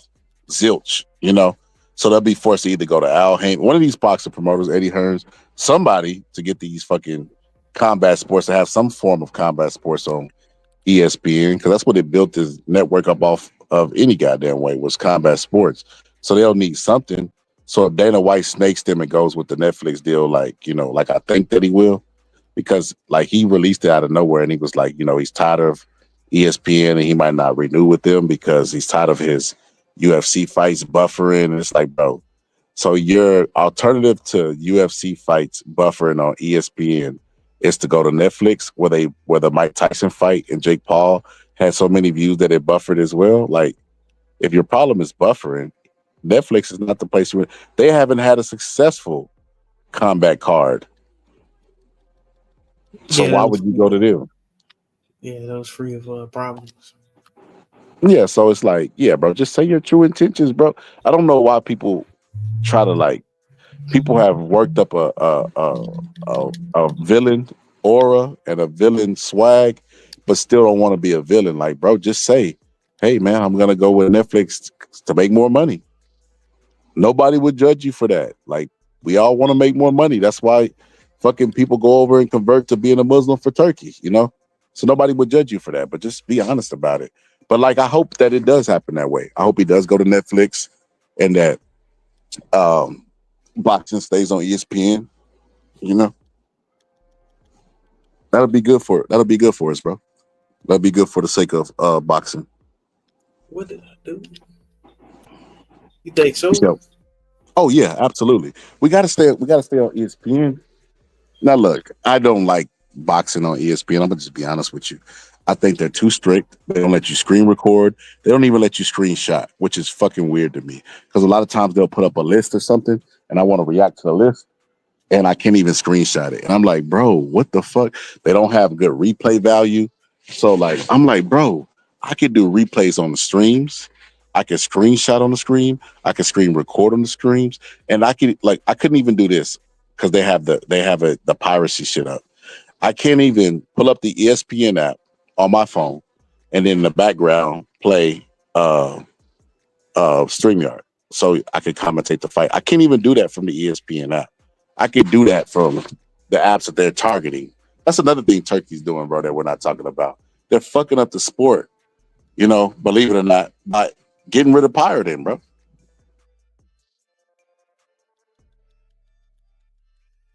Wait, getting rid of it? Yeah, bro, pirating keeps the sport in the algorithm.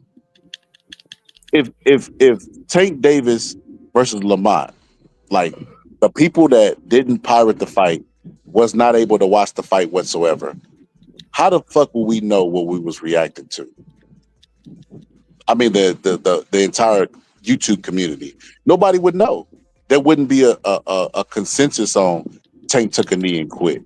They would have to look at pictures or, you know, just trust like radio commentary style shit because everybody knows what that fight is and everybody's seen that fight.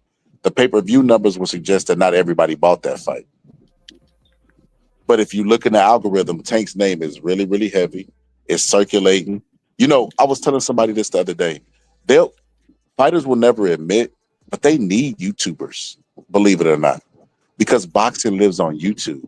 And in the absence of a YouTuber not talking about them or putting them in the algorithm, nobody gives a fuck about an independent contractor that's approachable. So YouTubers keep their name buzzing.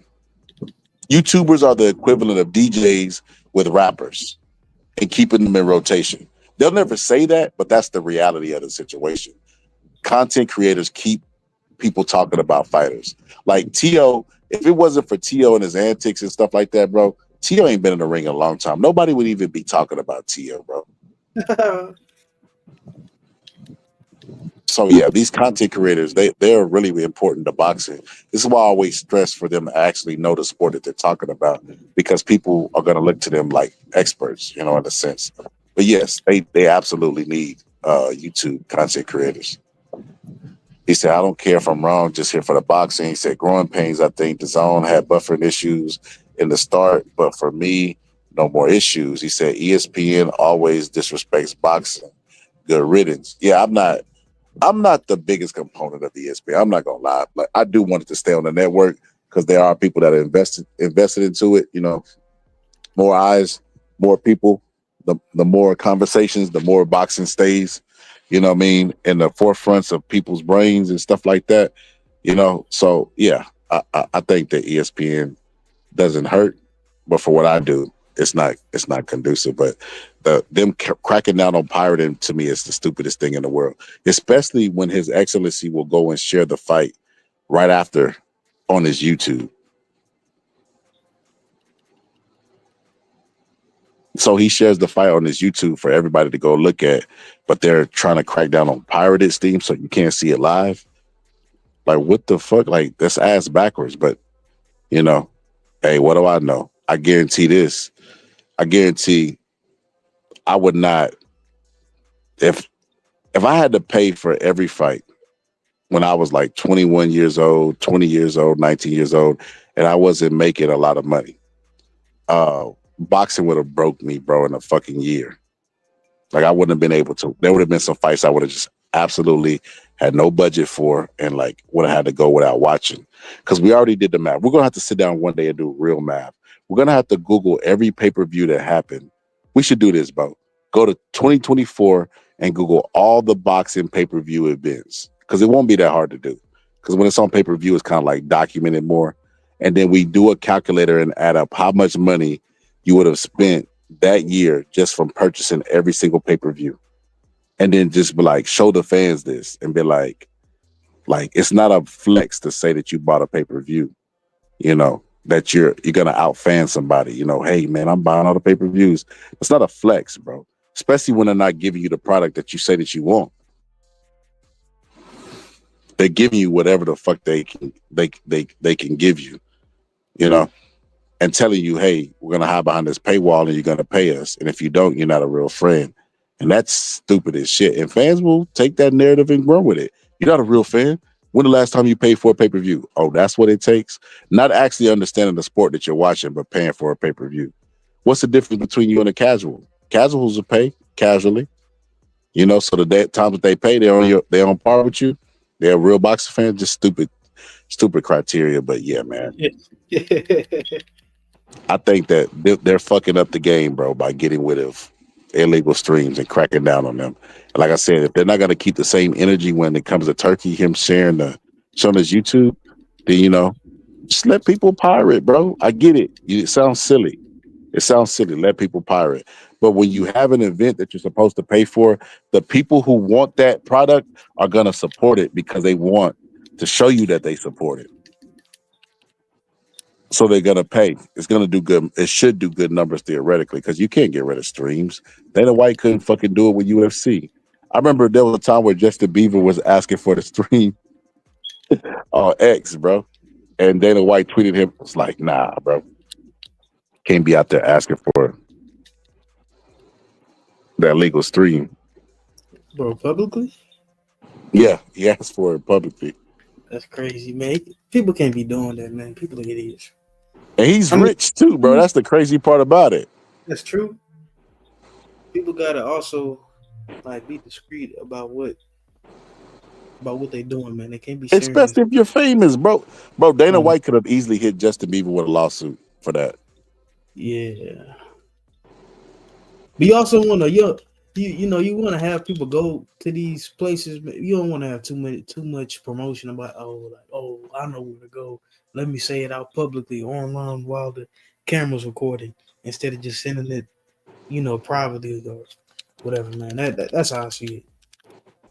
I don't think it's a good thing. I mean, because that's how I've been watching boxing. It's through them streams. So, bro, I just remember. See, I'm not the type of person that gets to a certain point in life and then be like, no, man, I can't believe these people are doing this. I feel like people are weird. The people who do that are weird to me. I look at it like this, bro. I remember at a time where like I really wanted to watch a lot of boxing, and the only thing that was available was some selective old school fights on YouTube.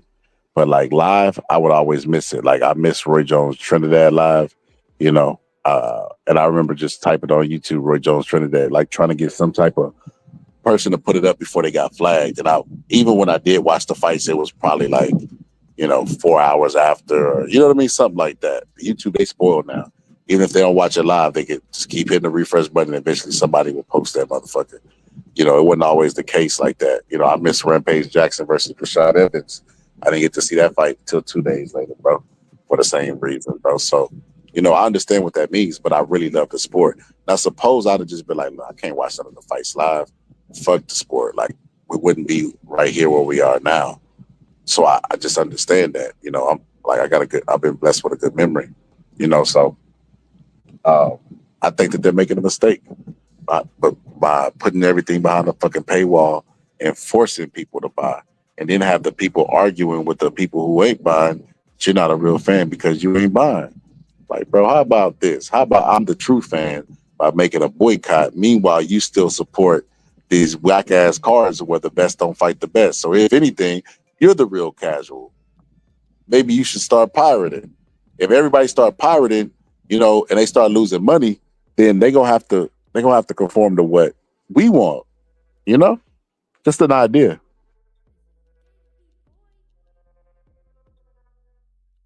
Yeah, yeah. How do you think the matchmaking is gonna be on TKO though? You know what? Nah, I mean the money is so bad that awful, bro. Awful. And this is why I say awful. Dana White's not gonna be able to do that shit that he does in UFC. Dana White tells everybody this is the best guy on the planet, and everybody be like, that's the best guy on the planet. When I looked this up with Bobby, bro, the average reign of a UFC fighter is 2 years. It don't matter who it was. John Jones had the longest reign, bro.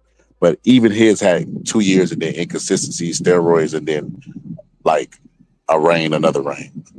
But most fighters, Khabib, all these fighters, bro, Tyrone Woodley, it's a 2-year fucking reign, bro.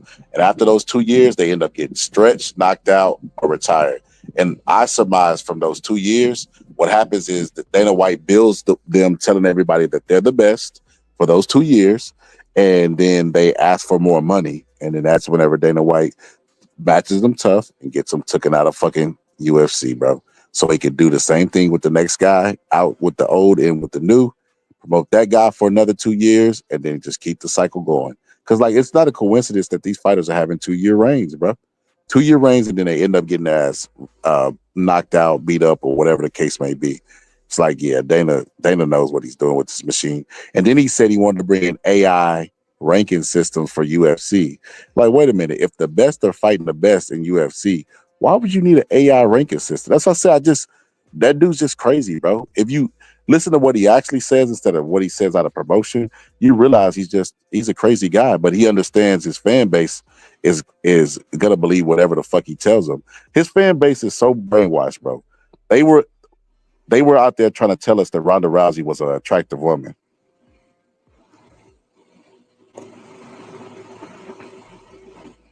Brother Bo, you got quiet on that one, bro. You think she fine? Like, I don't remember Ronda Rousey having any like body, I don't know. Ronda Rousey was fucking ugly, bro. But what Dana White did is he had her on fucking Cover Girl magazines, and he's smart, bro. He marketed her as, she a baddie and she a baddie at the same time. She a baddie with the hands, and she a baddie with the looks.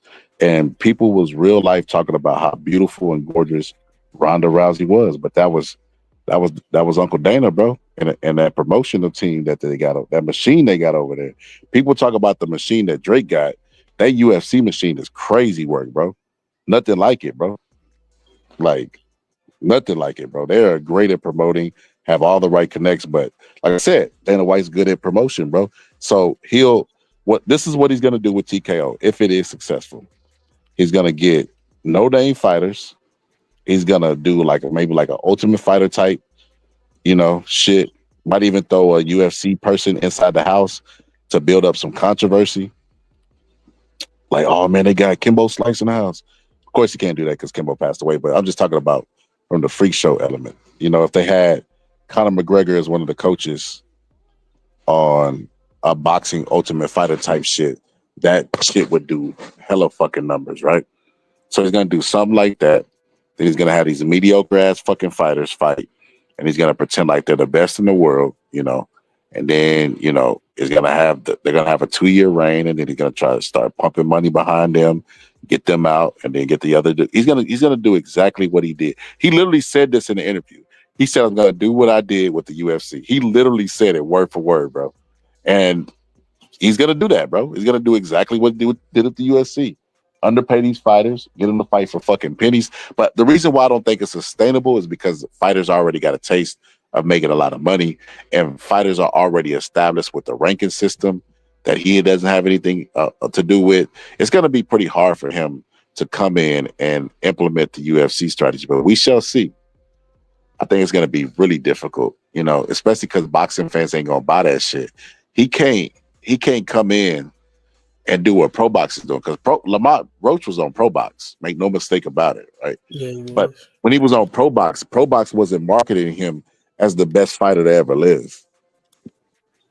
You know what? Yeah, bro. Actually, yeah, nah, bro. Boxing fans not gonna be like, man, this guy the best fighter with TKO. He the best fighter. Yeah, nobody. Yeah, that's Yeah, not because Dana White's working backwards. See, with UFC, he was able to be the promotional company and the only game in town. So he was able to tell everybody this is the best in the boxing already has established ranking systems, established fighters.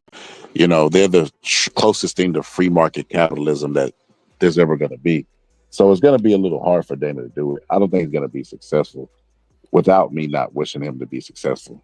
I just don't think the model's going to work.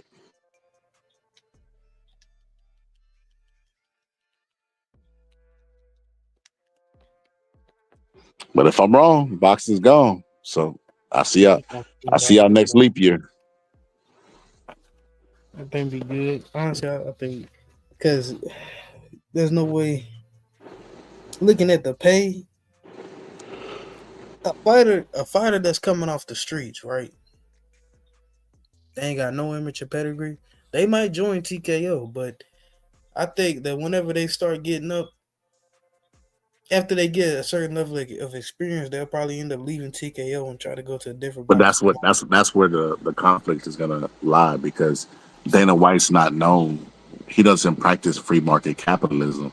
He practiced a monopoly and monopolizes shit. So if they sign those fighters, they're gonna make them sign like 5-fight deals. 5-year deals. So they'll have them locked in, so they can't go to a Pro Box or they can't go to an Al Heyman. So that's why I say he's gonna come in and fuck up the free market game that we claim. Americans came to love capitalism and free markets, and it's like boxing is the closest thing to that, because American markets is not that. They have socialism. They have the government picking winners and losers and all this other stuff, subsidies to farmers, all this shit. So it's not free market. Boxing is the closest that you're going to get to free market. As far as independent contractors, that is approachable by the media, YouTube media that's independent as well. Like, it's the closest thing to free market capitalism that we have. And they're going to let it go away. They're going to let it go to Dana White, and then it's the same thing that happens with human beings. People don't like the way things are, but they don't want things to change. And then when things change, they want them to go back. And that's what you're going to see with this shit. Custom Auto ran the mob out of boxing, worked really hard, sacrificed his life to get the mob out so that we could be free market. Now that we're free market, we're trying to go back to one czar, one person controlling it. Then when we get there, if we ever do get there and it works, they're going to say, man, you know what's good for boxing? Free market. Stupid shit, bro.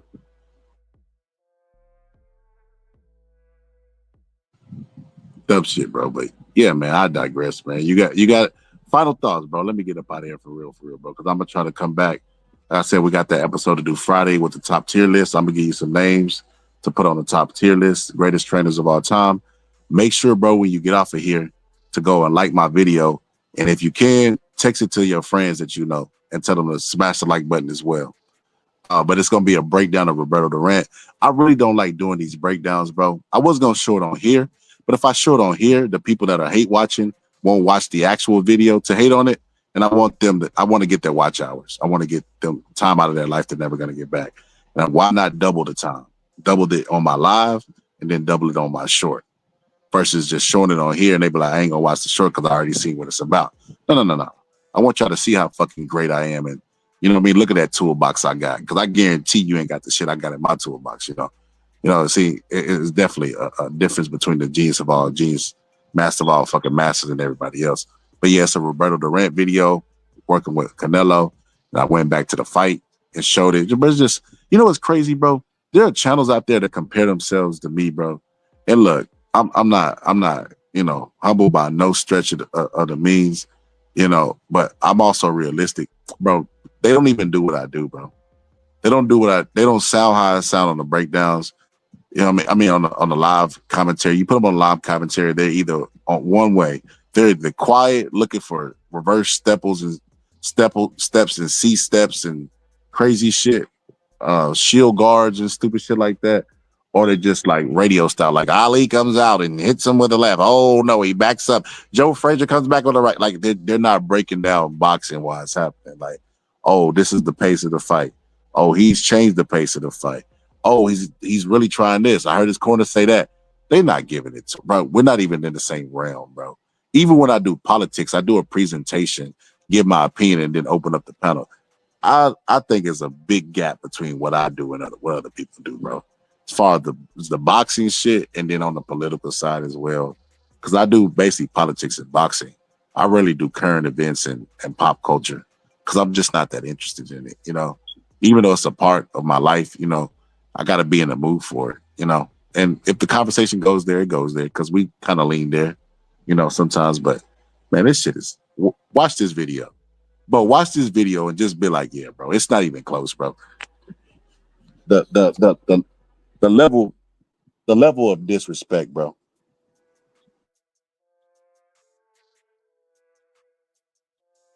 The level of disrespect. Wow, is this dude breaking my goal?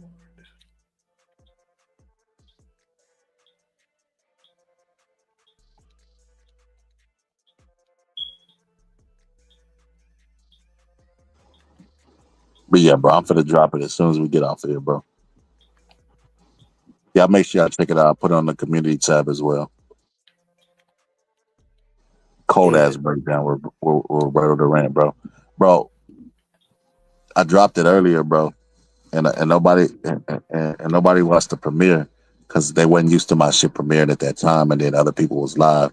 So I said, you know what? I'm just do it live and drop it after that. I guarantee the views will go up from the haters, and the people who actually want to learn sport of boxing, and everybody that's indifferent.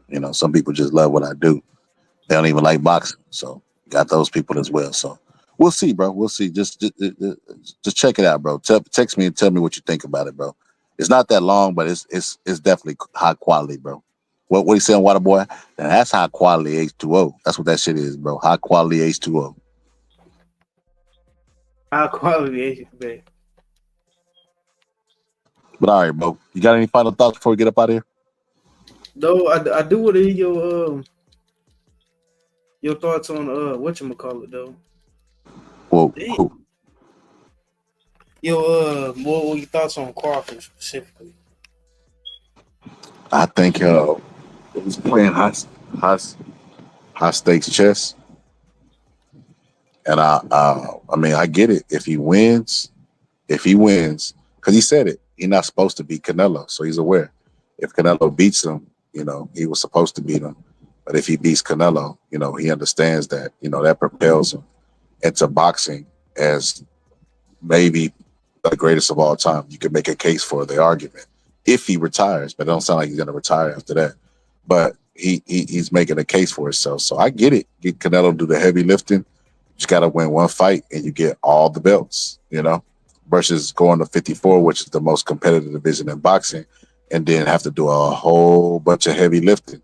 I get it. I don't know if it's a miscalculation, because Canelo thought all I gotta do is go up and beat Bivol and, go up and beat Bivol and, take his belt. Well, no, he was defending his belt. Canelo was defending his belt at 175 against Bivol. That's how Bivol got his belt, I believe. But yeah, it was cherry pick going wrong. Sometimes you make a miscalculation, bro. And, it could derail your career, especially one of this caliber. So high risk, high reward, bro. Bud is gambling right now, bro, with his career. And I don't know. If he wins, he comes out, shit, smelling like roses, looking like the genius of all genius, master of all fucking masters. If he lose, bro, history's not gonna be forgiven to him, bro.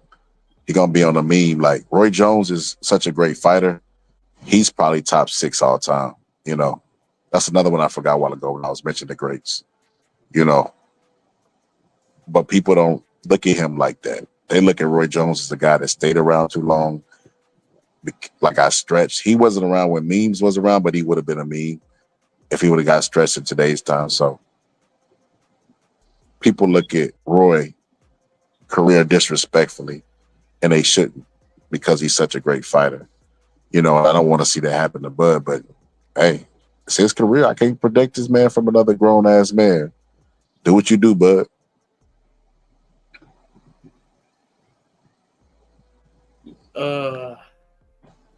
You think Bud gonna get stretched by Canelo still? He could. It's a Well, yeah. better chance of Canelo stretching him than him stretching Canelo. He even said, you know, he not looking to knock him out, and he don't think he gonna knock him out. So I think Canelo's gonna be training to knock out Bud and looking to knock out Bud. So, and he's a bigger guy with, you know, more power. So more power in 68. So it's a better chance of Canelo stretching him than him stretching Canelo. So it's just risky. You know, Mikey Garcia thought he was gonna beat Errol Spencer. I watched it, bro. He even told everybody, "I see something." He kept saying, "I see something." That was his response. He was like, "Look, Errol Spencer and me are on the same level, but it's just a little bit difference between me and him, just a little bit better." I remember him saying this, you know, and he was like, "You know, I just see something. I just see something." Then he got his ass beat up in a fight. You know, had one fight and then retired. I was like, maybe you seen your retirement that entire time. That's what you were seeing. You know, thought you were seeing a flaw, but you saw your retirement. But yeah, it's the same thing. You know, Errol Spence on paper, like I sparred bigger guys, I fought bigger guys. I'm really strong. I bench 315 pounds. Like, he's just coming up with ways to justify why he's getting there with Canelo. But you never know until you know. You never know until you get in there and start getting hit on by Canelo if he could take it. Because Mikey Garcia started to dissipate, bro, to the point where his brother was going to stop the fight. Because he was evaporating right in front of our eyes. He almost got stopped, bro. And it's like, you know, that could happen to Bud.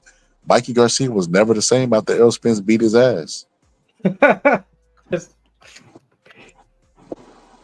So, you know, I would just hate to see Bud either take a slow beating near death, like Mike say, or just get stretched. I think his career would be looked at as in a different light.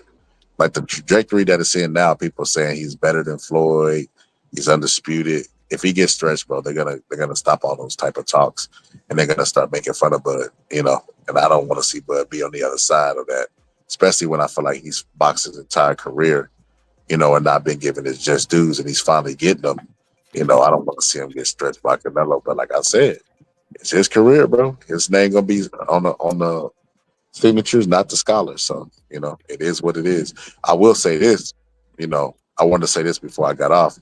Stanionis is going to get his ass beat by Boots. Not even close.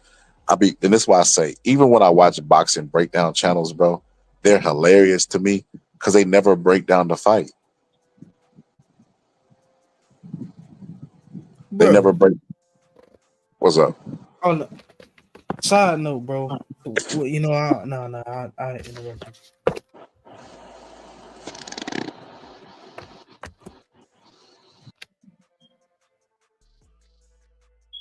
Well, no, okay. Well, I was about to say that Crawford been a champion for 11 years, man. You've been a world champion for 11 years. 11 years, bro. Reigning up, jumping Since up in weights, 2014. fighting bigger guys, you know.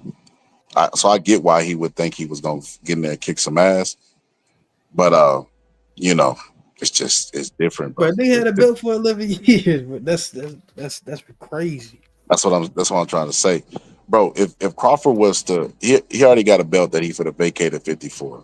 If Crawford was to tell, you know, go take Fendura's belts, you know, have the dude that knocked out Tim Tszyu, that's all the belts, ain't it? Don't Fendura got 2?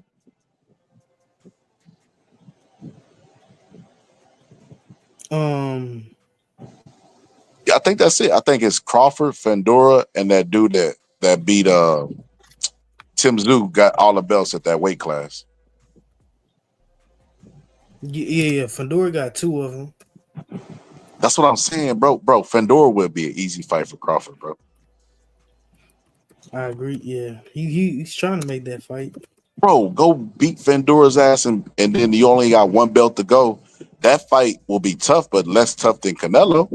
Then you got Undisputed at 54, and you already there. I don't understand it, bro. I don't understand it. I know you won't get the payday that you get with Canelo, but as far as legacy, bro, 3 times undisputed, a title holder for 11 years, all knockouts at 147, moved up and beat everybody at 54 at the age of, what is he, 37? Bro, like, that's enough. That's enough to be viewed as like top 5, top 10, top 6, whatever the case may be. Retire undefeated. They've never seen you lose, and you beat everybody there was to beat, and then you fought in the most competitive division in boxing in your older age. There would be nothing to say about Terrence Bud Crawford's career from somebody who really knows boxing. But I mean, he going for the glory, bro. I mean, he feel like it's more shine and more glory in going to go beat Canelo. So it is what it is, bro. But I wanted to say this before we got up out of here. Stanionis is fit to get his ass beat, bro. Not because he sucks. It's a stylistic matchup. Boots and his team are picking his fight for obvious reasons. Southpaw is going to take away his best weapon, which is the jab. I was watching somebody's breakdown, bro. And that's why I say, like, it's sickening, bro. This shit is really sickening, bro. I ain't even just saying this. They did a breakdown, and they were, you remember when Dr. Strange was just giving all the scenarios? Yeah.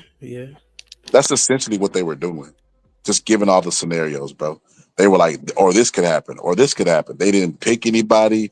They didn't say this was going to happen indefinitely. Just gave a bunch of scenarios and then thought that was a breakdown. It's not a breakdown. A breakdown is you say you predict what's going to happen during the fight.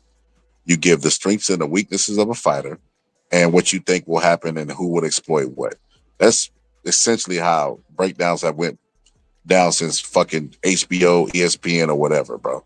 But this motherfucker just said all the scenarios. Then he was giving shit and was like, I think Stanionis will do this to Boots. And then he showed Boots fighting Orthodox against another Stanionis type fighter fighting Orthodox. And I'm like, bro, styles make fights, bro. Boots is going to come out southpaw in this fight. He's going to fight the entire fight southpaw. He might switch up just to clown or get him out of there, but he's going to fight a majority of this fight in southpaw position. That's where the stylistic advantage lies, and he knows it. He and his team knows it. That's why Stanionis was fucking chosen for that very reason. They could have fought Virgil, but they didn't want to fight Virgil. You know why? It's a bad stylistic matchup. You know who's a good stylistic matchup? Stanionis. So they're going to try to knock Stanionis out as well. And I think he's definitely going to do it. I'm going to be putting money on Stanionis by stopping. Stanionis gets stopped. But the breakdown was just awful, bro. So awful, bro. Like, they don't understand boxing. They were sitting up there talking about C-steps and C-clamps and fucking elbow shields and touching and just all kind of weird shit. You're just like, bro, pick a fucking fighter already, bro. We don't need to see 10 minutes of every flaw that you pointed out in every other video, bro. It's like they get so mesmerized, they're looking for shuffle reverse steps and bro, they get like so obsessed with that shit, they start looking for it. They can't even commentate a fight properly because they're looking for C-steps. Like, bro, shut the fuck up and learn boxing, bro. Like, learn boxing, bro. Like, for real. Boots and Stanionis is a bad stylistic matchup for Stanionis. And because Stanionis' best weapon is the jab. It's common sense. Everything he does is predicated off of a jab. Boots is going to be in the southpaw position. He's going to be further away. Stanionis is not going to be able to use his power jab from that position. Common fucking sense, bro. We don't need to make rocket science out of that shit, bro. We don't need to have analysis paralysis or none of that shit, bro. It's really common sense. if you know boxing, you can break it down to a baby, bro. And I feel like they're not able to do that. They're just trying to sound smart to people who don't understand the sport. But anyway, I digress, bro. I'm gonna get up out of here. Appreciate you pulling up today, bro. Final thoughts, bro. What's your final thoughts on Bud? I think he's gonna prove why he is one of the top 5 greatest boxers of all time. And yeah, bro. You know what's funny, bro? I'm not gonna lie, man. What you said might come true. What part? So check this out, man. So allegedly, I looked up these years, man. I'm not gonna lie, man. Mayweather. Okay, so Bud has been a champion for 11 years so far. Roy Jones Jr. was a world champion for 14 years. Floyd Mayweather was a champion for 19 years, though. But still, these is like incredible runs. So, not mind. I thought I was about to say he was going to end up like Roy Jones. But I thought Roy Jones had 11 years. No, he had 14. 14 just because in his 11th year he wasn't trying to fight whoever was the heavyweight champion at that point. He waited, bro. Well, maybe not. When did he fight John Ruiz? What year was that? 2004, I think. I mean, what year was he? What year was that? His professional career was that during his reign? Because he lost shortly after that. I want to say 2006. Yeah. Oh, let me see. Now I gotta look this up. He said he won his first belt. He won his first belt in 1993. Well, damn, bro, I'm not gonna lie, man. He was definitely past his prime, man. That's crazy. Hold up. He beat up John Ruiz, put the beats on John Ruiz in 2003. Oh, okay. Yeah. And he beat Tarver in 2000. Wait, bruh. So this man went to heavyweight, then came back down and fought Tarver the exact same year. Yeah, that's why a lot of people thought that he fucked himself because number one, he should have never rematched Tarver. He already beat him. There was no reason to beat him again. And then he went up and weight and then came back down. And then when he came back down, his ass was on the ground. So, yeah, that was stupid. Man, what was he thinking, bro? He must have thought he was untouchable, man. That's what I'm trying to tell you. For his career, he was. I can see why he thought he was, but it's like, bro, why move up to heavyweight, then drop back to like heavyweight in the same year? Yeah, at least wait a year. You know, let your body. 5 months later. You know what? Go back and look at that fight. He didn't have it, bro. You could see in his punches, they didn't have the same. They didn't have the same snap. They were still fast and shit, but they didn't have the same snap. You could see that it was apparent. It was apparent in that fight. Yeah, I never looked at the dates. Jeez. Yeah, it was apparent. He didn't have no snap on his punches. But let me get out of here, bro. I'm finna go work out with my wife, bro. All right. All right, bro. I'll see you on the next one, bro. All right.